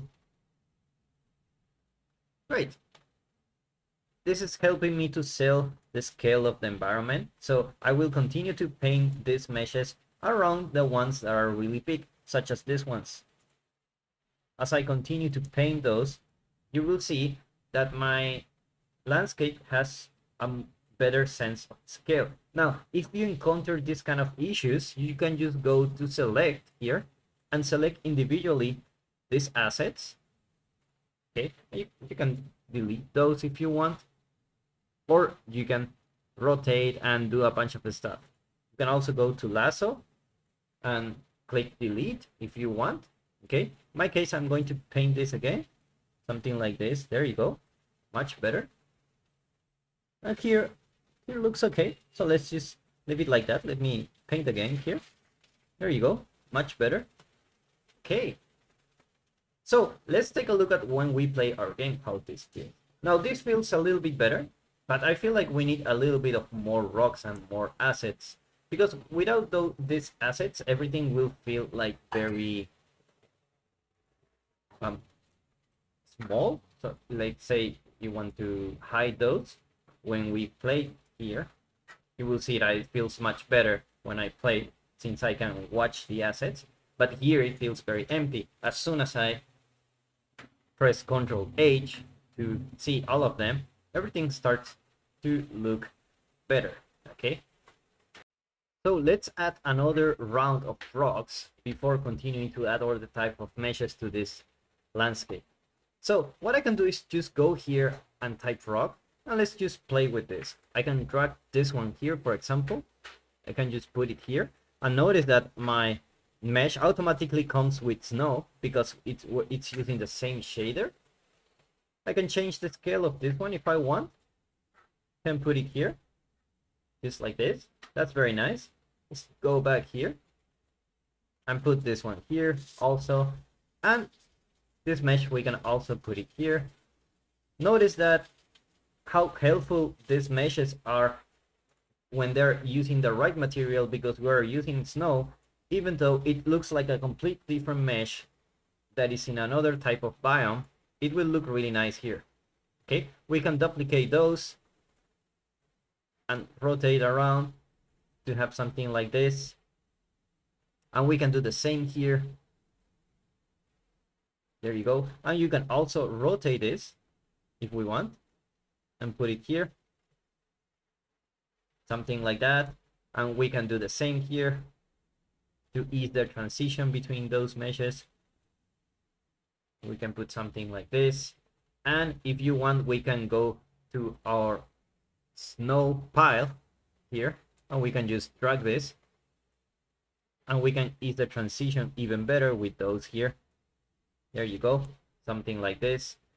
Let's keep duplicating this mesh. It's quite nice actually. If you find the right mesh for your project, you will see that it can match a lot of parts of your environment. So for example, this one, we really don't want to see this part, so let's hide these parts by using this mesh here, and we can just duplicate this one and also like rotate around. There you go, something like this will fit much better. Let's see how far we can go with one mesh. These parts we don't really want to see them like this, so we can just go here, and here we can increase the size, let's say by 15, very big, and we can decrease the rotation to have something like this and keep rotating this. Let's put this in the local mode, and this will help us to put it in the right place. And this one also we can put it here to make it look better, but let's try to put this in another position, and let's keep rotating this. Let's move it in the z-axis, and we can always rotate it. And it's really nice that our shader is following the rotation of the mesh to apply the snow, so we can just go here and apply all these features very easily. Okay, let me move this around. And for this one, I can just put something like this. There you go, not bad. I feel like I still want this rock here, so I will just leave it there. Okay, let's put it more times here. Like for example, here we can duplicate this one and put it here. There you go. And it's a little bit black, this one, but it's okay. Let's try to find another mesh. For example, we can try to find something like this could work too. Let's have a look. Let's make it big. There you go, not bad. Can put it here. Okay, and to make it look a little better, we can just do the snow pile. Now this snow pile, I feel like it's not working quite well. Okay, not as I expected from the beginning. So maybe we will need to swap it for another one. For example, this rocky ground could be a solution. Let's try to find something like a big ground that we can use. Okay, but for example, like this rocky ground may be useful for us. For example, let's drag it out, because this one is already using the snow. Now this works much better, and especially because this one is using like the same texture as this one. This one will feel like, you know, it just feels better to use this one here. There you go, much better. Let's put this one here. And what's going on here is that we have a lot of noise, and how you can define the noise is by checking how much contrast between shadows and light we have. You have shadow here, light, shadow, light, and all these ones have like little shadows here. This creates a contrast. So how do we guide the player? We need to add contrast points around our environment. We don't only need one.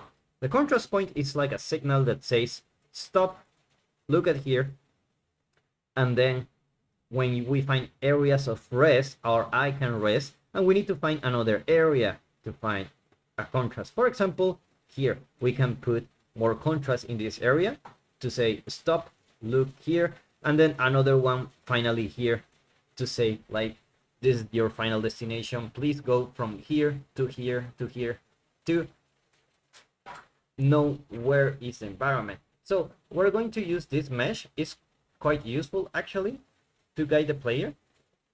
So we're going to add more contrast here.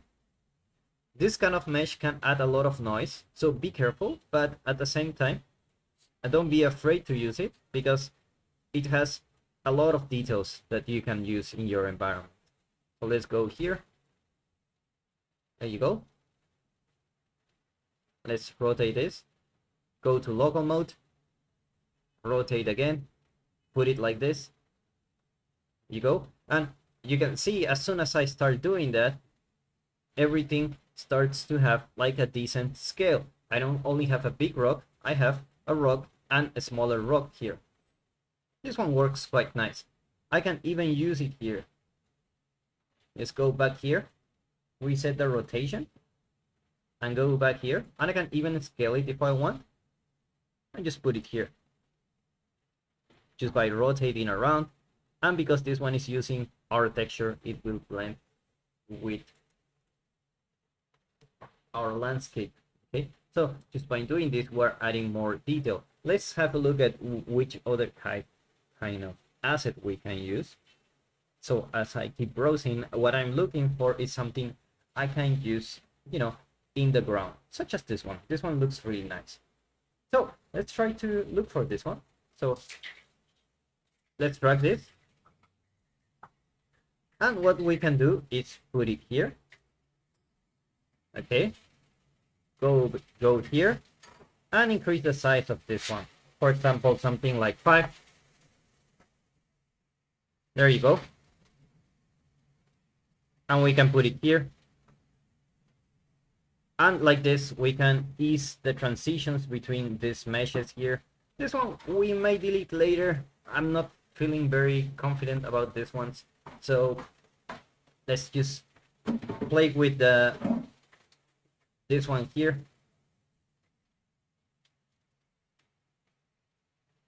Rotate around, put it there. There you go. And notice that I don't really need to worry about the nanite. I just use the low resolution version. And as I continue to work on, everything will be fine. So let me move this around so everything will be like very nice. What I want is my path to be very clean, so it's very obvious where the player needs to go. So I want to keep the path very empty, but at the same time put some assets there in the feature to make it look like it's surrounded by more things. There you go. Rotate around, something like this, and you can always connect these ones like this. Go here and put the smaller ones here. And just by doing that, we have a really nice area. These boulders are extremely nice to blend with your environment. Let's take a look when we walk here, how it feels. This feels great because we have like smaller rocks here that is from the size of the player. And we also have some bigger rocks here. So this is what we're looking for. Let's take a look at how it feels in our environment here.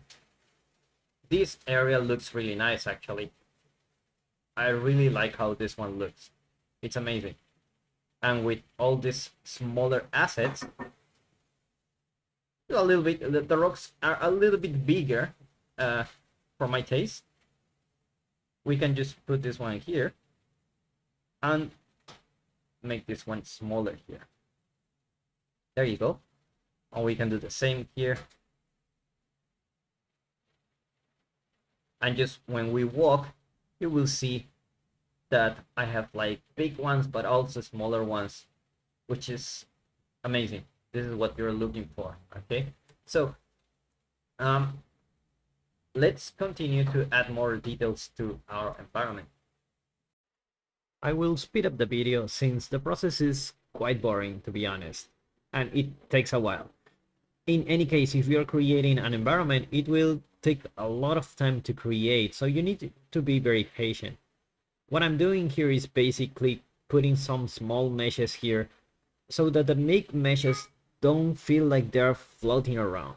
When you add a big mesh without adding a small mesh after it, then it will feel like something's wrong here.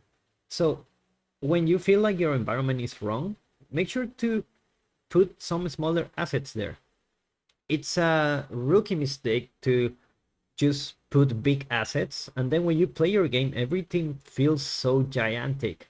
So by putting these small assets here and there, you're selling the sense of scale. Plus, they really look really nice. Environment creation can be a very important skill to have, and actually it's a skill on demand in the game industry. In fact, this is how I got my job at Ubisoft to make environments, is by just mastering this skill. And of course you learn more in the job. So basically what you need to do is to create this kind of environments and just do it over and over and over again. But it's not only that. What I advise you is to learn some art fundamentals. There are some great resources there, such as New Masters Academy, and a lot of great, websites that will teach you how to make art. Because to be honest, drag and drop is not hard. Anyone can do it. But how you decide where you want to put your models, it will greatly be affected by your ability to see in a very different way. And this is the way that artists see. They see things in shapes and forms and colors, and not so much about rock and snow and mountain and this kind of stuff. This part of removing the logic that you have in your brain and adding it, replacing it by using art fundamentals, is extremely important to create nice environments. And not only nice environments, it will greatly affect your ability to create anything. If you want to create a character, you will have a different eye when you create it. If you want to create VFX, if you want to create anything, if you want to paint, if you want to do a sculpture, if you want to create 3D models, whatever it is that you want to do, by learning art foundation, you will apply these skills to all the mediums. So it's really a skill that will be rewarded in any job you will do, because making environments take a lot of time and it takes a lot of people. And this environment that we're making here, to be honest, it's a little bit small. And games are not that small. So they really take a lot of time to polish. And this is why you have multiple people working in the same project. And of course it takes a lot of time. It's of course it's drag and drop, but it's also a lot of thinking and decision making to see what things you can add to make your environment look better by applying art foundation, things that we have covered in this tutorial and we will be touching even more as we continue to polish our environment. So after around 30 minutes of moving things around, I find that this composition works for me. What it works is basically that I have pad. It's initially what we had before, is this pad here. And I'm having some noise in this area, and then some noise in this area. And then finally we have like the big shape here that is grabbing our attention, okay? We also have these meshes here that are pointing towards this, and this line that towards our final objective. So this composition feels more dynamic, and with the help of meshes it looks much better.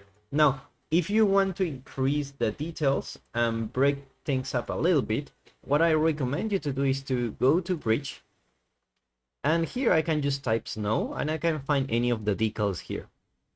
For example, this one, I can put my melted snow, and here I can just go and drag this thing.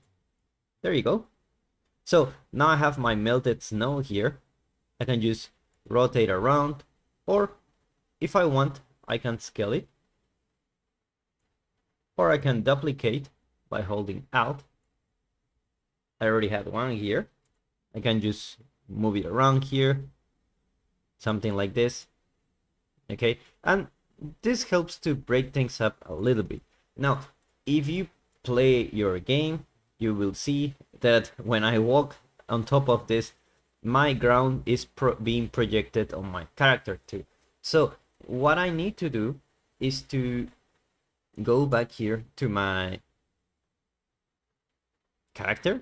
Here I will put a player start, okay, and we will start from here. It's a good idea to have a player start always, okay. And also we want to make sure that we're using the third person character, okay. So if we go here, let's go to our skeletal mesh component, let's go to the viewport, and this is our blueprint. And here in my components I will go to mesh, and I will search for decal, and here I will check receive decals, and check this, compile, and now my character won't be able to select decals. So if I go here, my character can still walk through, and this is a good way to add more details to your level. You can play with this. Personally, I feel like we have enough.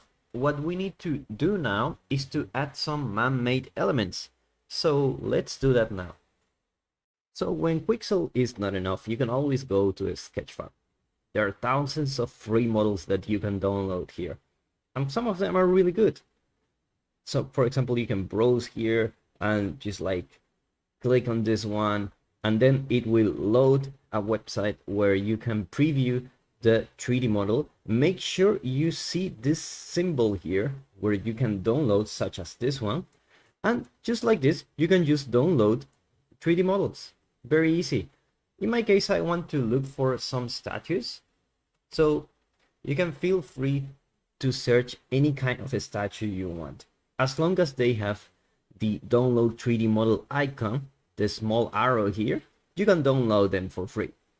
Okay, so in my case, I already saved a bunch. Okay, I have something here. It's this one. I will put a link in the description so you can download it also if you want to follow along.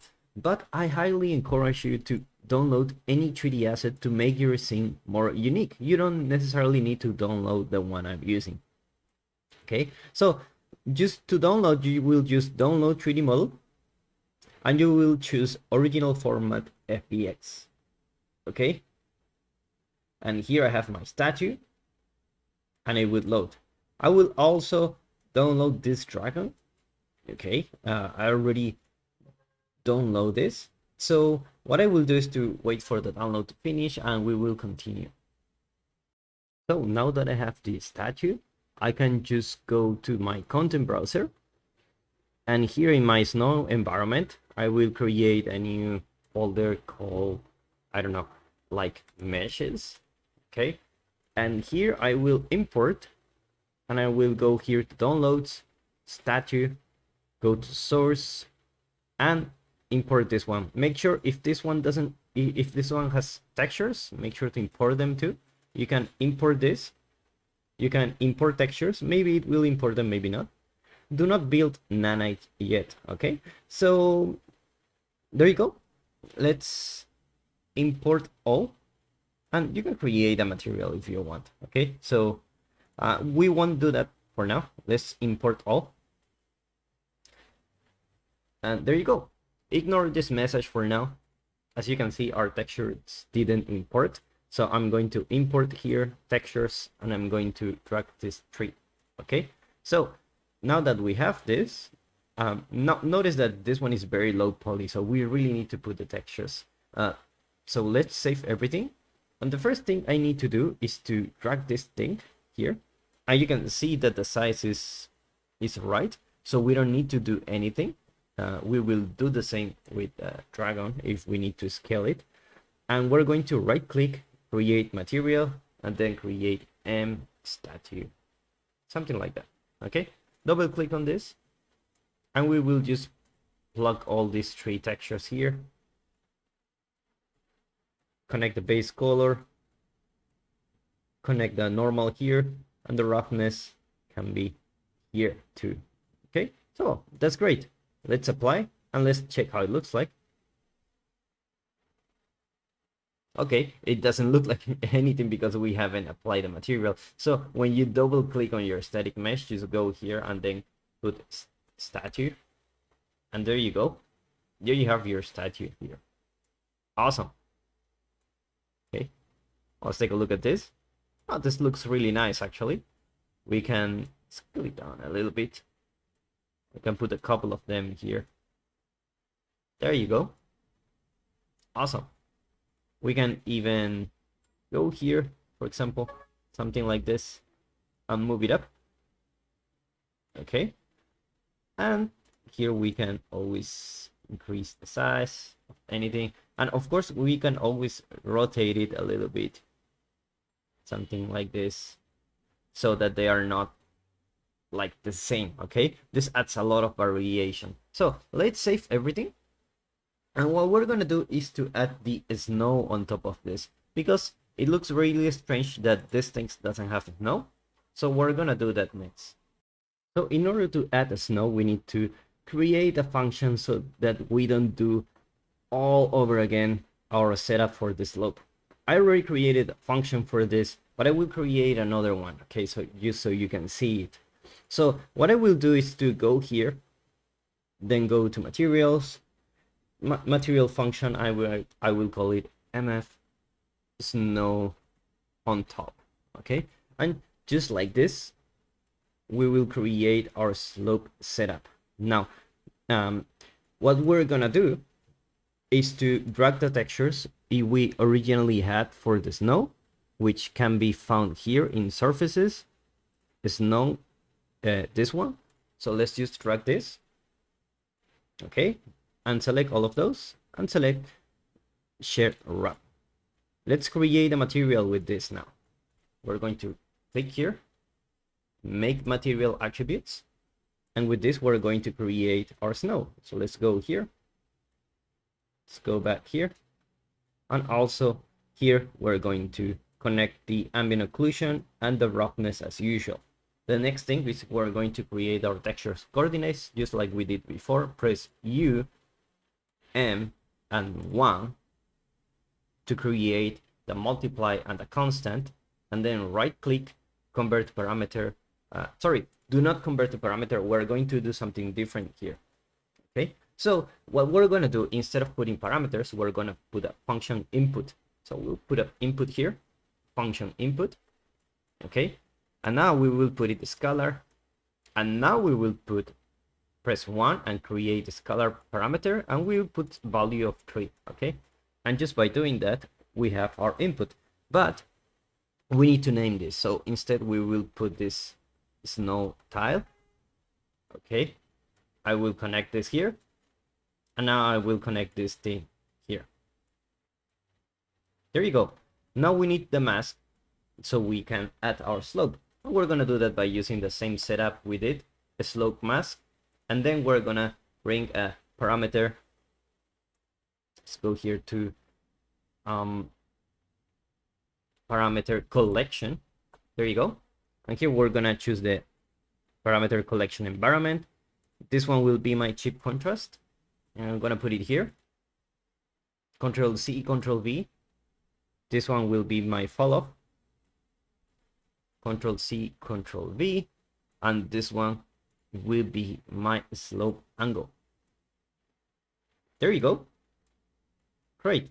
So now that we have this, what we can do is to create also an input for this to put the normal map. So what we're gonna do is we can either drag this, okay, just like this, or we can create a function. So function input, it will be my custom normal map. Okay, and by default maybe they can use this one. Okay, we can use this one as a default, and we can just put it here. Okay, drag it here, and there you go. Now we have our setup just like we did before. The next thing is we need to blend these two. So we'll put material, layer, blend, standard. And my alpha will be my slope mask. My snow will be on the top. And the base material, we're gonna do that by creating a function input again. Okay, and this will be my base material. Okay, we will change this from vector tree to material attributes and connect this here. All right, so let's connect this, and the output will be my material with snow. Okay, and let's expose this to the library so that we can find it when we browse into other materials.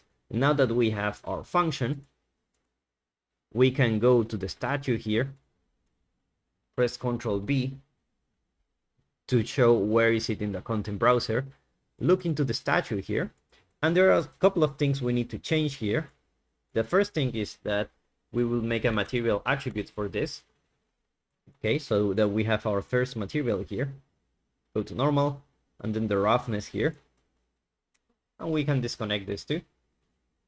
Okay, and then we will type snow. As you can see, I create one before. This is the one we just created, snow on top. My base material will be this one. If I have a custom normal map, I will use this one. Okay, you don't need to, but I find that it's nicer when you have a normal map that you can use. And the next is the snow tile. Like, I don't really need it. And if I want to make this like optional, I can put here in my preview value use as default. Okay, so that you don't need to apply the tiling if you want. Okay, so it's like this. Let's connect this to the material attributes now. There you go. Now we have our snow on top. Let's apply. Let's take a look at how it looks like now. Great. So now our statues are having snow on top, which is exactly what we want. That's great. And we can even rotate this, and this will have like a different effect. Okay. Great. The next thing we need to do is to add some man-made elements, because right now we have only nature, and then we have one man-made element here. I'm going to explain what's happening here, why this looks so disconnected. First, we have this element that is the rocks. Then we have the snow. And third, we have some man-made elements.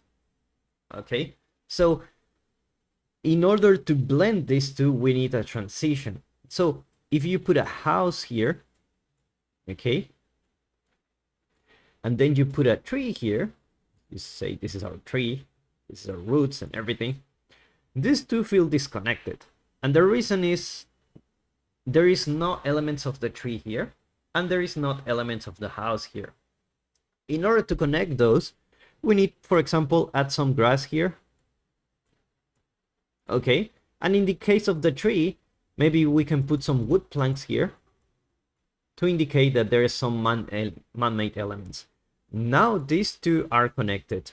This has elements of this one, and this tree has elements of the house, which is the man-made elements. In our case, we don't have a way to connect these two. So the way we're going to solve this is by creating, for example, some wood planks we can put here, so that we can indicate that, hey, these things, they just don't drag and drop and put it here. You know, there was someone behind the scene that did this, and this will help a lot to our scene to look much better. So let's do that next. So let's go to Pixel Megascans. What we need to do is to look for some wood here. I already found some wood planks here. Okay, it's damaged wooden piece, right? So here, what you can do is just download the high quality one. You don't really need to grab the nanite, and some of them don't have it. So what I'm gonna do is to just drag this here. There you go. And what I will do is just make it big, just like this, okay? Awesome. Now you can see that my wood planks already have the snow. I kind of like it, but not so much.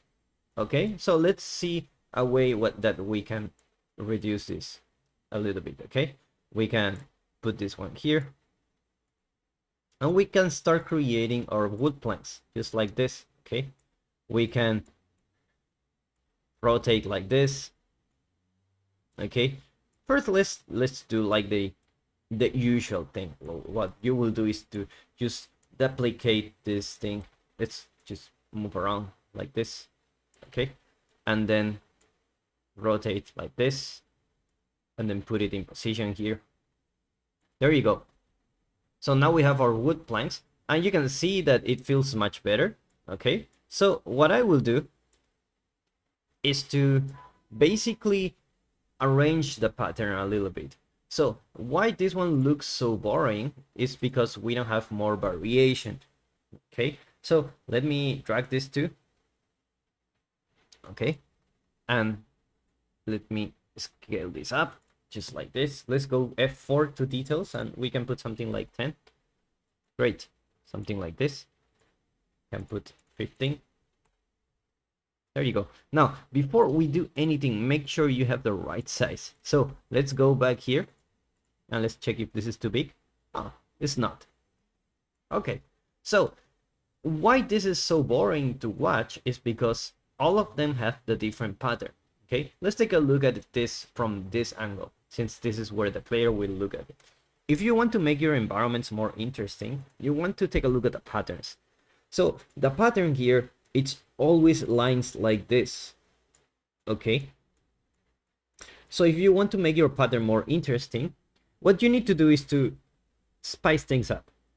You can have some patterns like this, but some of them can look like this, some of them can look like this, like this, like this. Some of them can be thinner, some of them can be wider. It's really up to you. So in order to fix this, we're going to scale this like this, rotate a little bit, rotate 2, rotate in this direction, scale a little bit, just like this, then go back here, scale a little bit and rotate, and here also you can put it like this. Great. So you can also go here and put like a wood plank like this, just like this. Okay, so you can like blend your environments, and then you can go here and just go back here. There you go. Awesome. Well, let's put something like this. We can rotate. The idea is to have evenly spaced wood planks. You can always delete this. Okay, so if you don't like some of them, you can either scale them like this, and you can put them just like this. Okay, and this will look much better. Okay, now all of them has snow.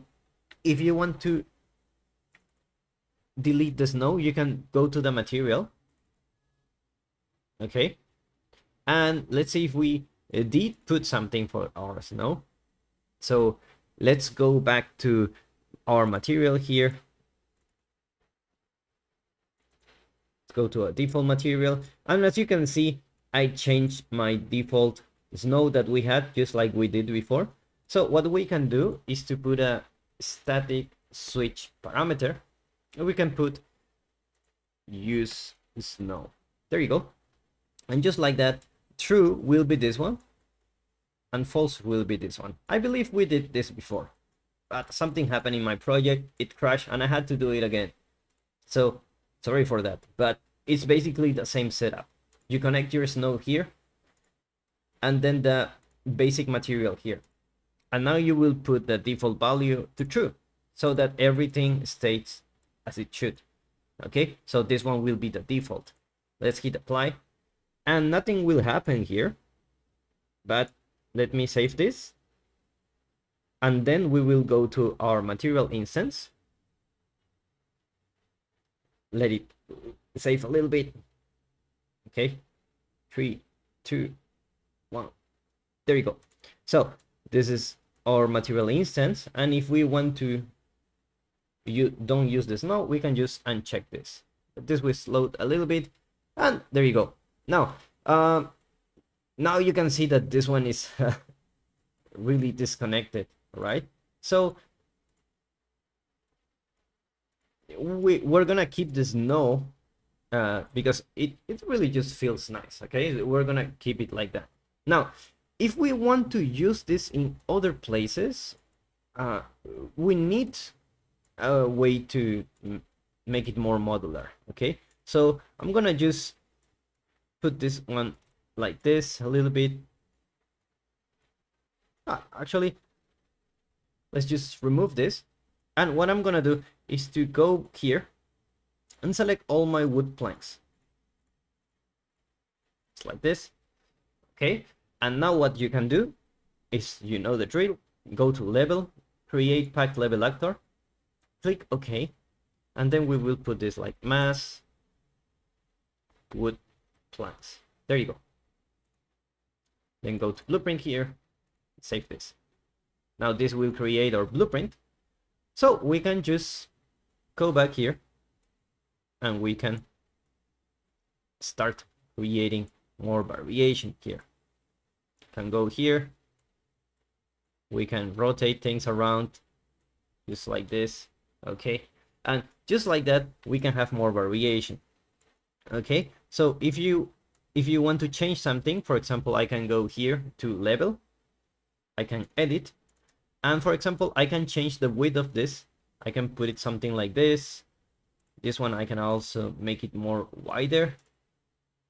Okay, can put something like this, just like that. Okay, and just by doing that I can right click, level, commit, and it will update all my meshes here. Okay, so what I'm gonna do is to keep putting these meshes where they could be. So for example here I can put them here, just like that, and I can go here to the local and I can just keep moving things around. I can even rotate 180 degrees, put something like this. There you go. Now we have like your wood planks here, and if you want you can always use like these meshes here. For example, you can grab this here and break things up a little bit, so we can break the modularity. No one will notice that this is another mesh. We can just go here and put some snow pile on top, just like this. There you go. Perfect. So now that we have this, we have created a way to put our wood planks, and now this one feels a little bit more connected than before. Okay, if we remove this, like, it still works, you know, but I guess it's a nice touch. Okay, so what we're gonna do is to do the final touches now. All our scene like looks nice, but what we need to do is to add some storytelling and, you know, some final touches to our scene to call it a day. So before continuing, I noticed that we still need to add some wood elements into our level. So I'm going to show you a really cool trick. If we go to our content browser, I can just drag one of my wood planks, drag it here, then rotate like 90 degrees or something like that, put it here. Let me scale it like 10 or 15, something reasonable like 25 maybe. So now what we can do is to create some vertical elements. Verticality is a big thing in games, so I feel like we still need some vertical elements in our game. So what we need to do is to go here and maybe put this one here and make it a little bit taller, just like this. And we can create something like this, for example. Can put it here. Okay, and we can even drag this mesh here out and put it here, and we can rotate around, put it in position just like this. put it here. There you go. Rotate a little bit and just put it here, there. Now we can rotate these things around, like this one can go here, this one can go here, and we can of course make it thinner, wider, some of them a little bit longer, some of them a little bit shorter, until we have something more unique. Okay, then what we can do is to actually rotate this around. And this doesn't only help us to create like some path, we can actually create like a wall or something like this. And we can put it here too. For example, here, we can put this mesh like this. And just put it here. And also make this one thinner, something like this. And we can, of course, rotate things around to put it like this. Okay, so we can have some horizontal elements. It's all about the shapes, really. The shapes are what's most important here. And now we have some small little element that we can use. So what we can do is to select all of those, just like this. And we can create a new blueprint. So let's go here, level, create pack level actor. Okay, and this will be my mass wood, I don't know, small tower. I don't know how to name this, but let's just name it like this. And there you go. Now what we can do is to actually put it in position. For example, like, well, we can actually put it here if we want. Like, for example, here, not a bad thing. We can actually rotate this, put it like here, for example. Something like this that we can use. Okay, and of course we can always modify this. So for example, I can just go back here, okay, and I can edit, and I can just go here and rotate and put it like this, just like this. So we can have like a small wall here that we can use. Then I can just go to level, commit, and there you go. Now you have something here. We can do the same here. For example, we can duplicate this one and put it here. You saw we have some man-made elements, and if we want to connect the two of those, we can always go back here, go here, Ctrl-Shift-P to pilot, and we will fly through the place we want. Eject. If you don't want to use a shortcut, you can use right click, then go to pilot here, and then we can just fly with it and can go anywhere we want. And just like this, we can just put it here in position. There you go. This is all the small elements like this is what adds up to create a great environment. Awesome. Great. So now that we have this, what we can do is to now go and do the final touches. So let's add a dragon in our scene. If you remember, we had this dragon here. I downloaded it. I already extract the files. So I will go to content browser, snow environment, go to meshes, and here I will import my dragon here. Downloads. I believe it's dragon from Game of Thrones. Okay, so let's just import this. And we won't build a nanite yet. Okay, import the textures. Yeah, create material. Not really, we don't want to create material. We don't want to import the textures. Let's just import. Okay, and this will load our mesh. And this one, it's a little bit heavier. So there you go. Smoothing group information, blah blah blah. Yeah, perfect. Let's drag this here, and as you can see, it's extremely small, so we need to fix this. We're gonna do this by scaling this like 15 or maybe 30, something like this, even 100. There you go. Now this looks like a decent size. So what we're gonna do, as you can see, our model looks terrible. And the reason is the import model was very small, so we need to change this. Let's go to modeling mode, and here you can see I'm using the scale of 100.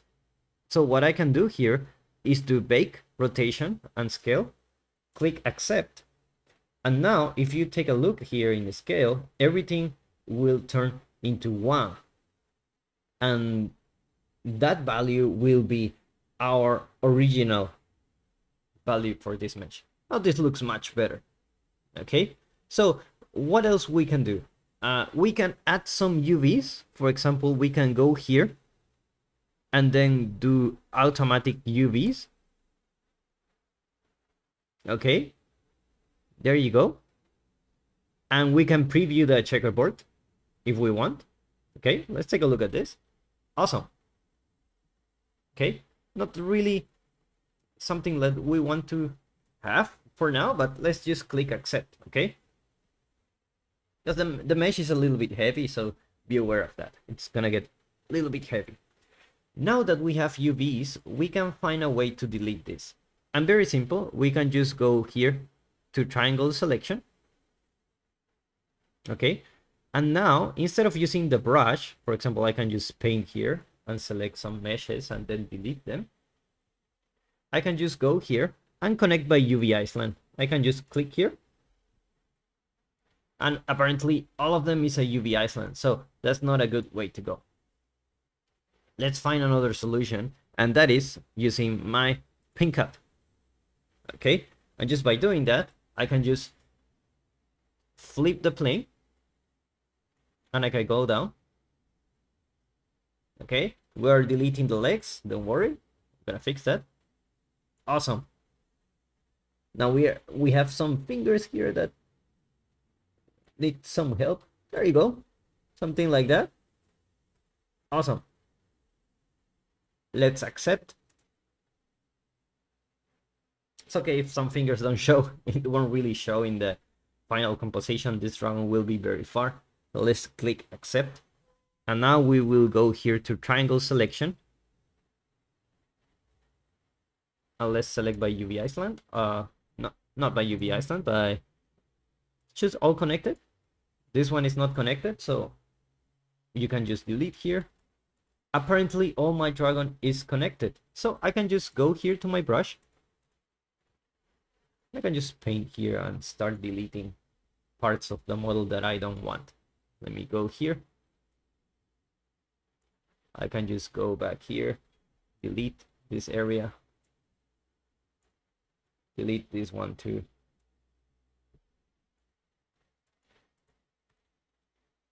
Okay, let's delete this triangle here. There you go. Now we can go back here and paint all of this. Okay, just increase the brush size a little bit. There you go.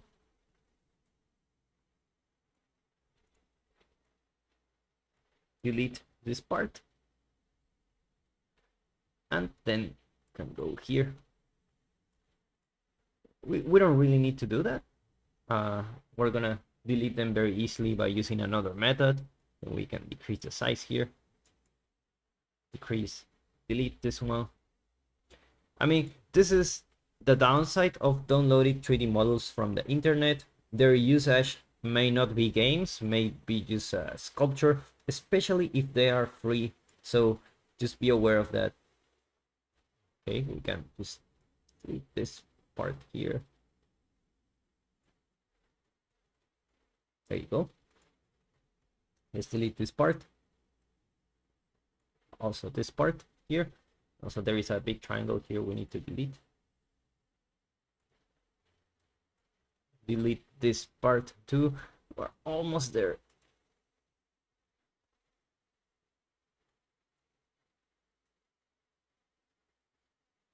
Okay, let's go here, delete.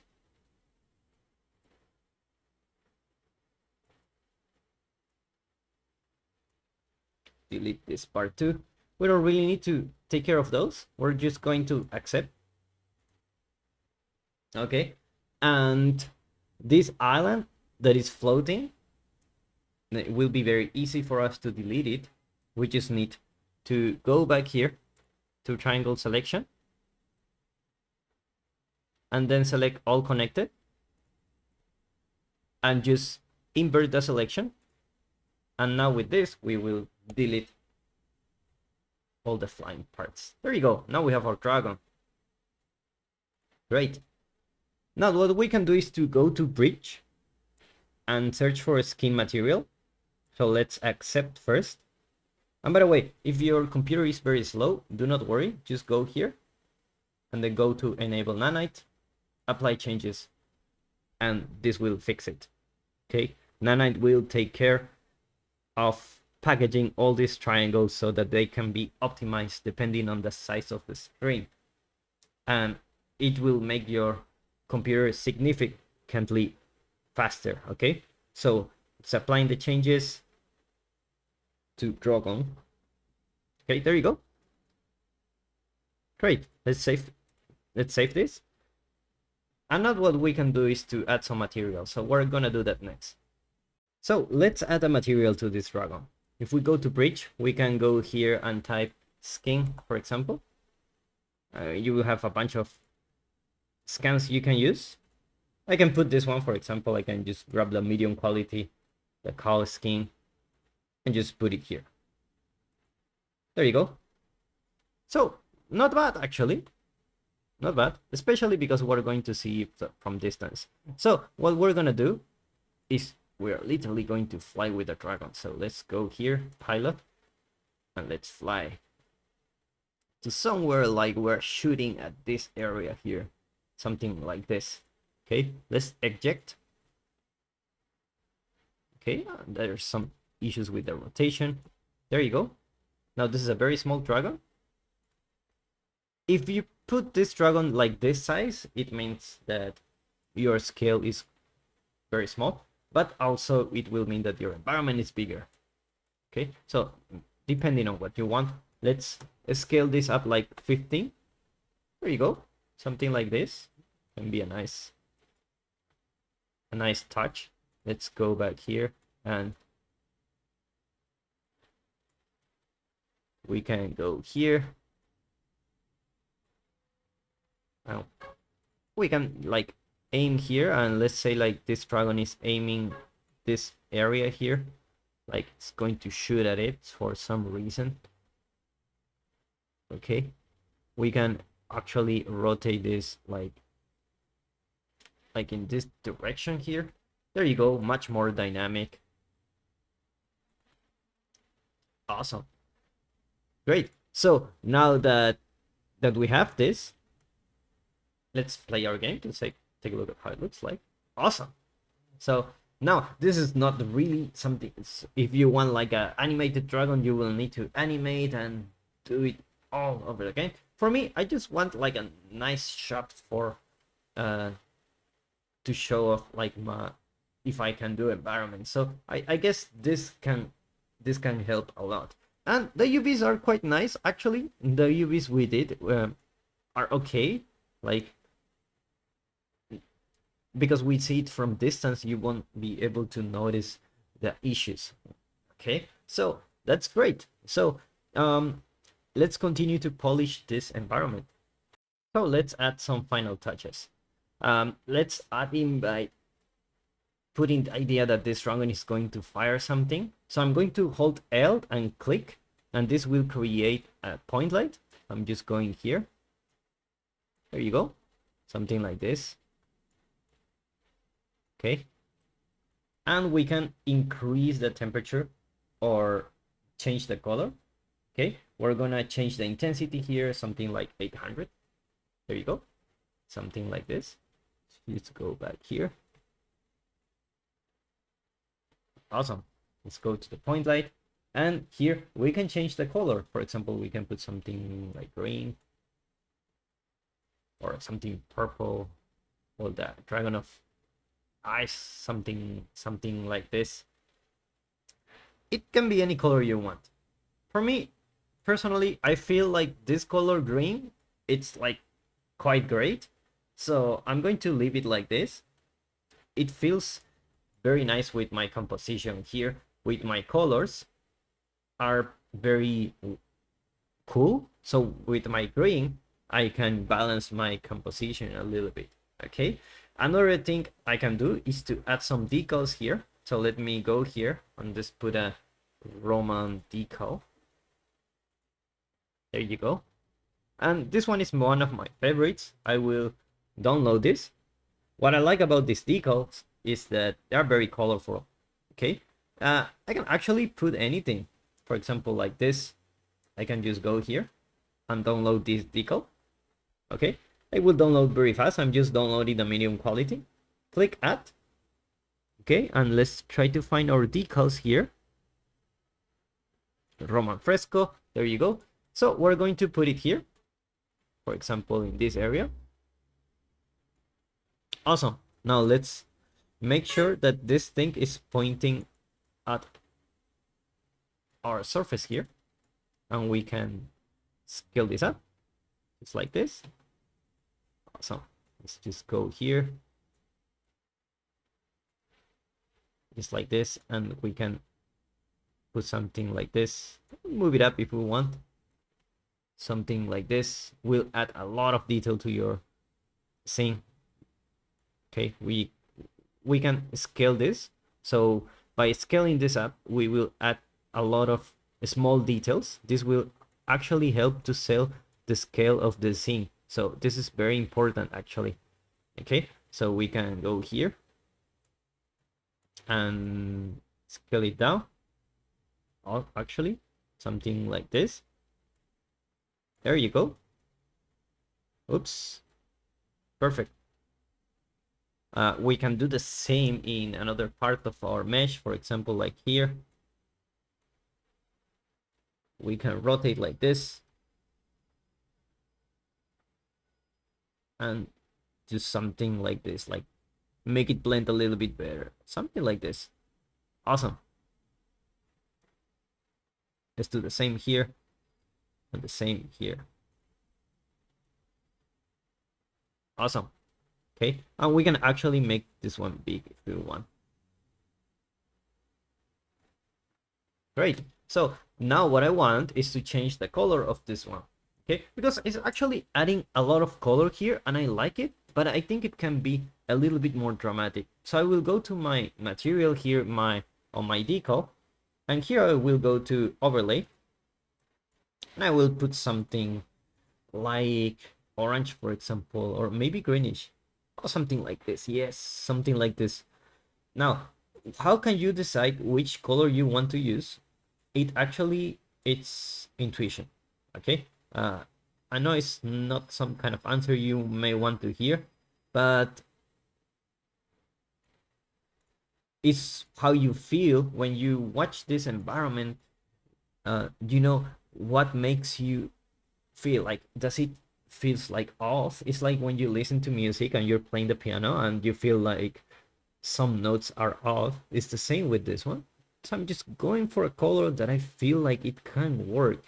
Something like this. I think it could work. Okay, and I can of course go here and change the crop y and y axis. Something like this. Okay, and I can actually increase the tiling to something like 5. That's a little bit too much. I'll go here and just put something like this. Great.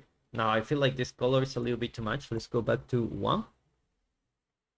Let's go back to 1. Yeah. Let's just go here. I feel like with another one, something like this. Yeah. Something bluish can work for me because my environment is blue.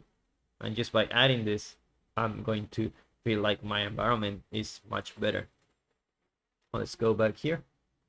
And actually, I cannot see it. And the reason is we're in shadow, I think. Yeah. There you go.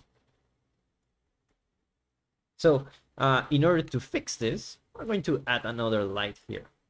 Okay, we're just going here, another light, and we're going to create a spotlight. There you go. Oops, it went very far. So let's go to lights, spotlight. And here we're just going to move it into the position of the dragon, something like this, okay? There you go. And now we're going to rotate it, let it aim at the target, and let's increase the attenuation radius. And just put something like 32,000, something like this. Okay, let's increase the inner one, and the outer one is something like this. Let's try it like this, okay? So just by putting G, I can enter to my game mode, and what I can do is to increase the intensity, and also here go to advanced and put the inverse fall off. There you go, much better. Now what I need to do is to decrease the intensity a little bit because that's too much, and I can just put something like a bluish light, something like this, okay? And I can rotate this around, something like this, and I can actually rotate in this direction too, so I can have like a ring light here, okay? I can reduce the attenuation radius to like something like this, or yeah, 32,000 looks like a nice number, or 28,000, yeah, something like this. And of course I can increase the intensity to make it more obvious, and with this I can select the color a little bit better. Yeah, something like this could work. Something like this could also work because this one is warm, okay? Maybe you want something like green, but not too green, something like this. And then what you can do is to decrease the intensity to 80 or 50. There you go, something like that. Awesome. And now that you have this, you can reduce the specular or the shadow resolution. Well, a couple of things here you can change, but for now I feel like this is working. And you can also increase the indirect lining intensity, something like 100 or 5, something like this will make everything like have a lot of indirect lining. Let's divide this by 10. Let's divide again by 10. Let's multiply by 2 again. Let's divide by 1.5, and there you go. So now we have something that it looks nice. Okay, let's come back here and put something like 500, or yeah, there you go. 300 looks better. Okay, not when you are close, so let's put something like 50. If you put 1, it will look like this.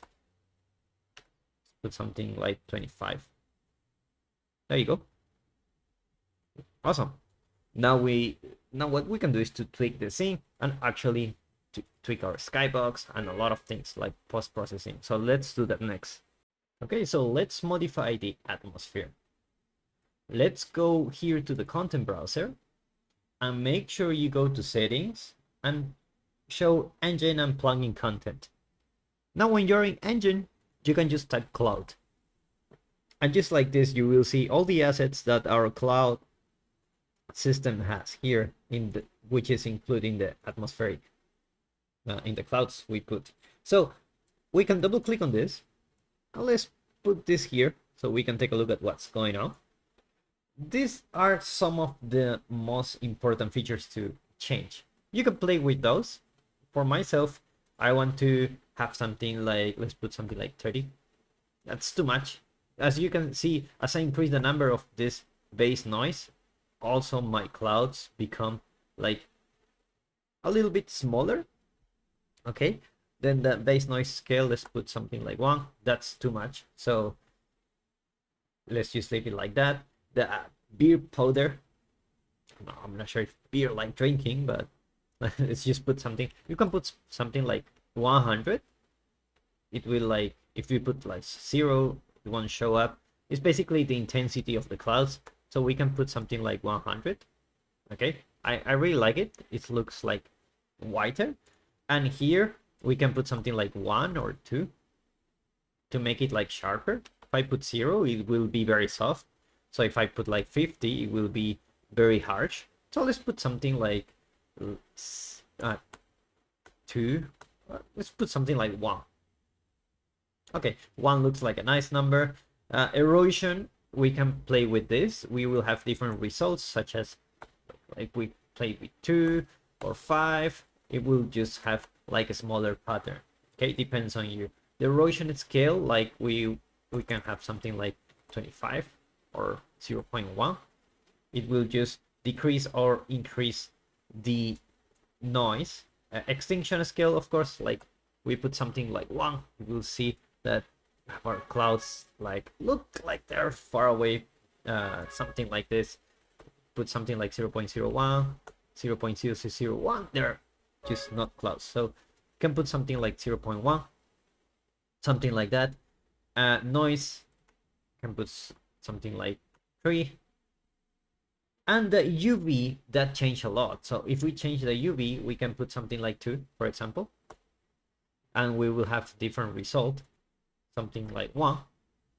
And you can see our clouds are tiling more and more. We can go to 4. This looks much better to me compared to the default value of 3. I like it, especially like here. I like to see the clouds here. Let's try with 5. A little bit too much. Let's go with 6. Too much. 7, 8. And the winner is 4. So let's just keep it like that. The other thing you can do is the extinction. You can just change the colors here. If you want to go for something like really stylized, something like this, you can do that for sure. In my case, I won't do that. So this is the way you can change the clouds. I feel it's much better now. So let's keep modifying the atmosphere. So the next thing we need to take care of is the fog. So if we go to search, we already have fog here. Okay, and it's just using the default value. So let's try to change it a little bit. Let's increase the density, something like this. And the fall off, we can put something like this too. There you go, a little bit better. Let's go to the secondary fog data and change the density, something like this. And the fall off, of course, can just leave it like this. There you go. We can always change the fog opacity, how much of this fog we want. Okay, in our case, we just leave it like this because we are using the volumetric fog. We can change the scattering distribution. We can change the albedo too, if we want it. We're not really touching that one. Okay, the extinction scale, of course, it's gonna affect a lot. So what we can do is to change the view distance and then go here, and the fog density we can turn it off, something like this. Much better. There you go. Maybe a little bit too much, so let's go back. There you go. And then go back here, and the fog density we can increase a little bit, just like that. Okay, so this feels a little bit better. What we're gonna do now is to put some light shaft. So if we go to our directional light, now this is very optional, but you can go here and go to light shaft, increase the ambient occlusion, and then the light shaft bloom. And now nothing has happened, but as I rotate with Control L my light, you will see that I have some cut rates going on from here. Now this is great if this is something like you want to have. In my case, I really don't want to have it, but feel free to play with it. Okay, so now let's go to the post-processing. It's time to add our post-processing volume. So let's go to place, go to visual effects, and then go to post-process volume. Just drag it here. Now that we do that, we need to tell the engine that use this post-process volume. In the properties, we will search and type unbound. Click here, and now our post-process will be applied to all our map. Now let's go to the most important ones. One of them is exposure. Of course, we can change the exposure, like too much or too little. Let's just leave it like 1. You can put like something like 1.5 or 1.2, and it will become brighter. In my case, I will just leave it at 1. Okay, let's go to the chromatic aberration. This adds a lot of movement, as you can see. So what you can do is to just put a little bit here, and the offset, and just leave it like this. Let's put the offset here only in these areas, and then just decrease it just like this. This will distort your camera. And a good rule of thumb, if you're modifying the post-processing, go high and then reduce it to have something subtle. Okay, then the local exposure, we just leave it like that. Lens flares, we're not really using it because our sun, it's somewhere around here. Okay, so let's just go here and let's change the temperature. This one is very important. So we can either change the tint, okay, and we'll change the overall tint, or we can change the temperature to have something like cooler, which is what we want. Okay, so if we change the temperature, not something like this, but you know, something like this, we will have a cooler scene. Now this looks much better. Feel free to play with the values if you want to put it in any kind of temperature you want. Then let's go to the global. One is the saturation. You can either have like a not too saturated scene. This will make it look more realistic. Or you can put something like 1.5 and this will make it look more stylish. Okay, a good rule of thumb, realistic things don't really go too well with overly saturated colors. So what you can do is to put something like 1.95, very subtle. You don't really want to destroy everything. Okay, you can just leave it at 1 if you want. The other is the contrast. If you increase the contrast, it will make it look more stylish. So if we put like 1.5 or 2, you will see that it becomes more stylized. The same can happen if I go back to 1 and I can decrease the contrast quite a bit. It will make it look more realistic. Depends on what you want. Okay, you can just put something like 0.98. Remember, it's the subtlety that will make the difference. Okay, the shadows, of course, the saturation of the shadows can change. Okay, and also the contrast. Can decrease the contrast here or increase it. You can see how it will affect you. Okay, like for sure something like 2 will be too much, but if you put something like 0.8, then your shadows will be very subtle. Okay, then we're going for the film. This one is really important. So for the slope, we're gonna increase it or decrease it. If you increase the contrast, it will look more stylish. Contrast is really good to have, actually. So let's put it a little bit more than what it should. Then change the toe. You can put something like this. And at the end, we can just go with your gut for this kind of thing. There you go. The white clip, we will just leave it like this. Global illumination and reflections, you don't really need to do anything there. And the film grain, we can just put something like this. Put the intensity and then decrease it as you find that you don't really want to put that much. Okay, and that's it. Now this will give us like a really nice touch in our environment. So let's do some small changes. I will go to my skylight here, and what I will do is to change the lining color. As you can see, if I put something like this, it will become like too bluish. So I can just, instead of just putting the default white value, I can just put a little bit of a tint of a bluish shadow. Now that's great. Now, what I want to do is to go to the sky atmosphere, and I want to play with a really important setting, okay?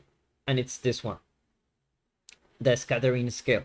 As I increase it, you will see that it becomes much more dramatic. And I kind of like it, so I'm gonna leave it like this too. I'm gonna increase it like this. Of course, you can play with this, the absorption rate and everything, but for me, I feel like putting this mode like this helps a lot. Okay, I find that the shadows are not really working for me, so I just leave it like this for now.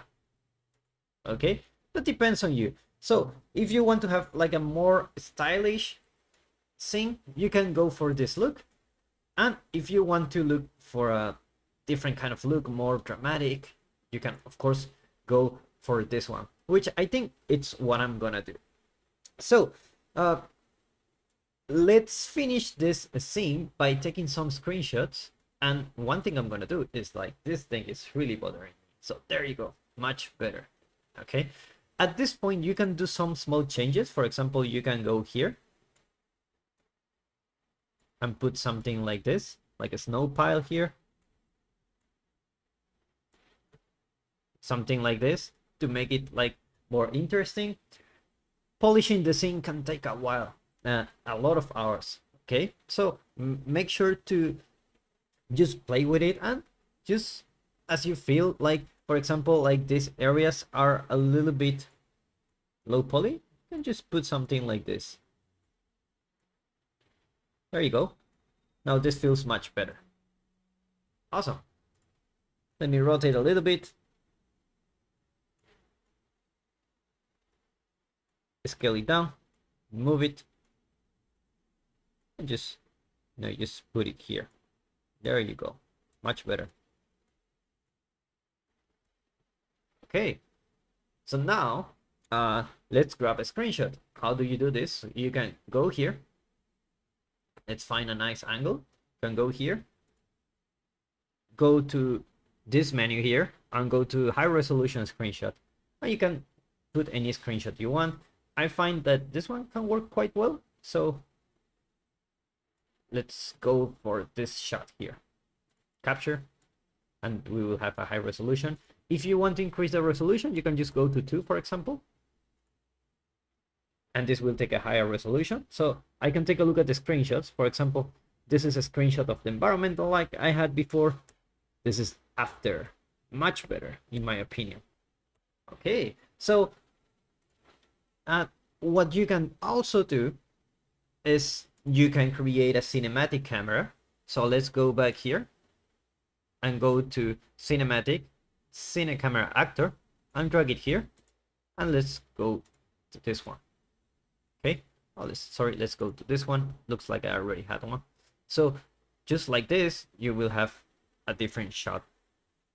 Okay, you can play with this, find like a nice angle, something like this, for example, make it bigger. Okay, and this will have like a different lens, so you can play with this, something like this, for example. Or you can go here to the properties of the camera and change the focal length to something like this. Okay, this will be very similar to what we had before actually. So just by going here, you can just go there. There you go.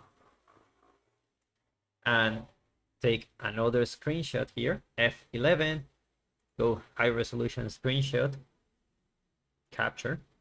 You can actually capture a higher resolution one. So you don't want to capture like when this is here. You want to capture when the window is empty. There you go. You can also go here, find like a different angle, like a top-down view, something like this, for example. And you can go here and high resolution screenshot, capture. And this is how you can have some screenshots. Let's take a look at them. Awesome. Pretty good. Let's do the full screen. Awesome. These are some really nice shots that you can have. Great. So, then now we have our environment. Awesome. It has been a lot of work. Thank you so much for watching. Remember to subscribe if you don't want to miss more content like this one. If you're the type of person who wants to learn more and take your game dev skills to the next level, check the links in the description. You can become a member or visit our website to check some awesome premium resources. I am Mao and I will see you in the next one.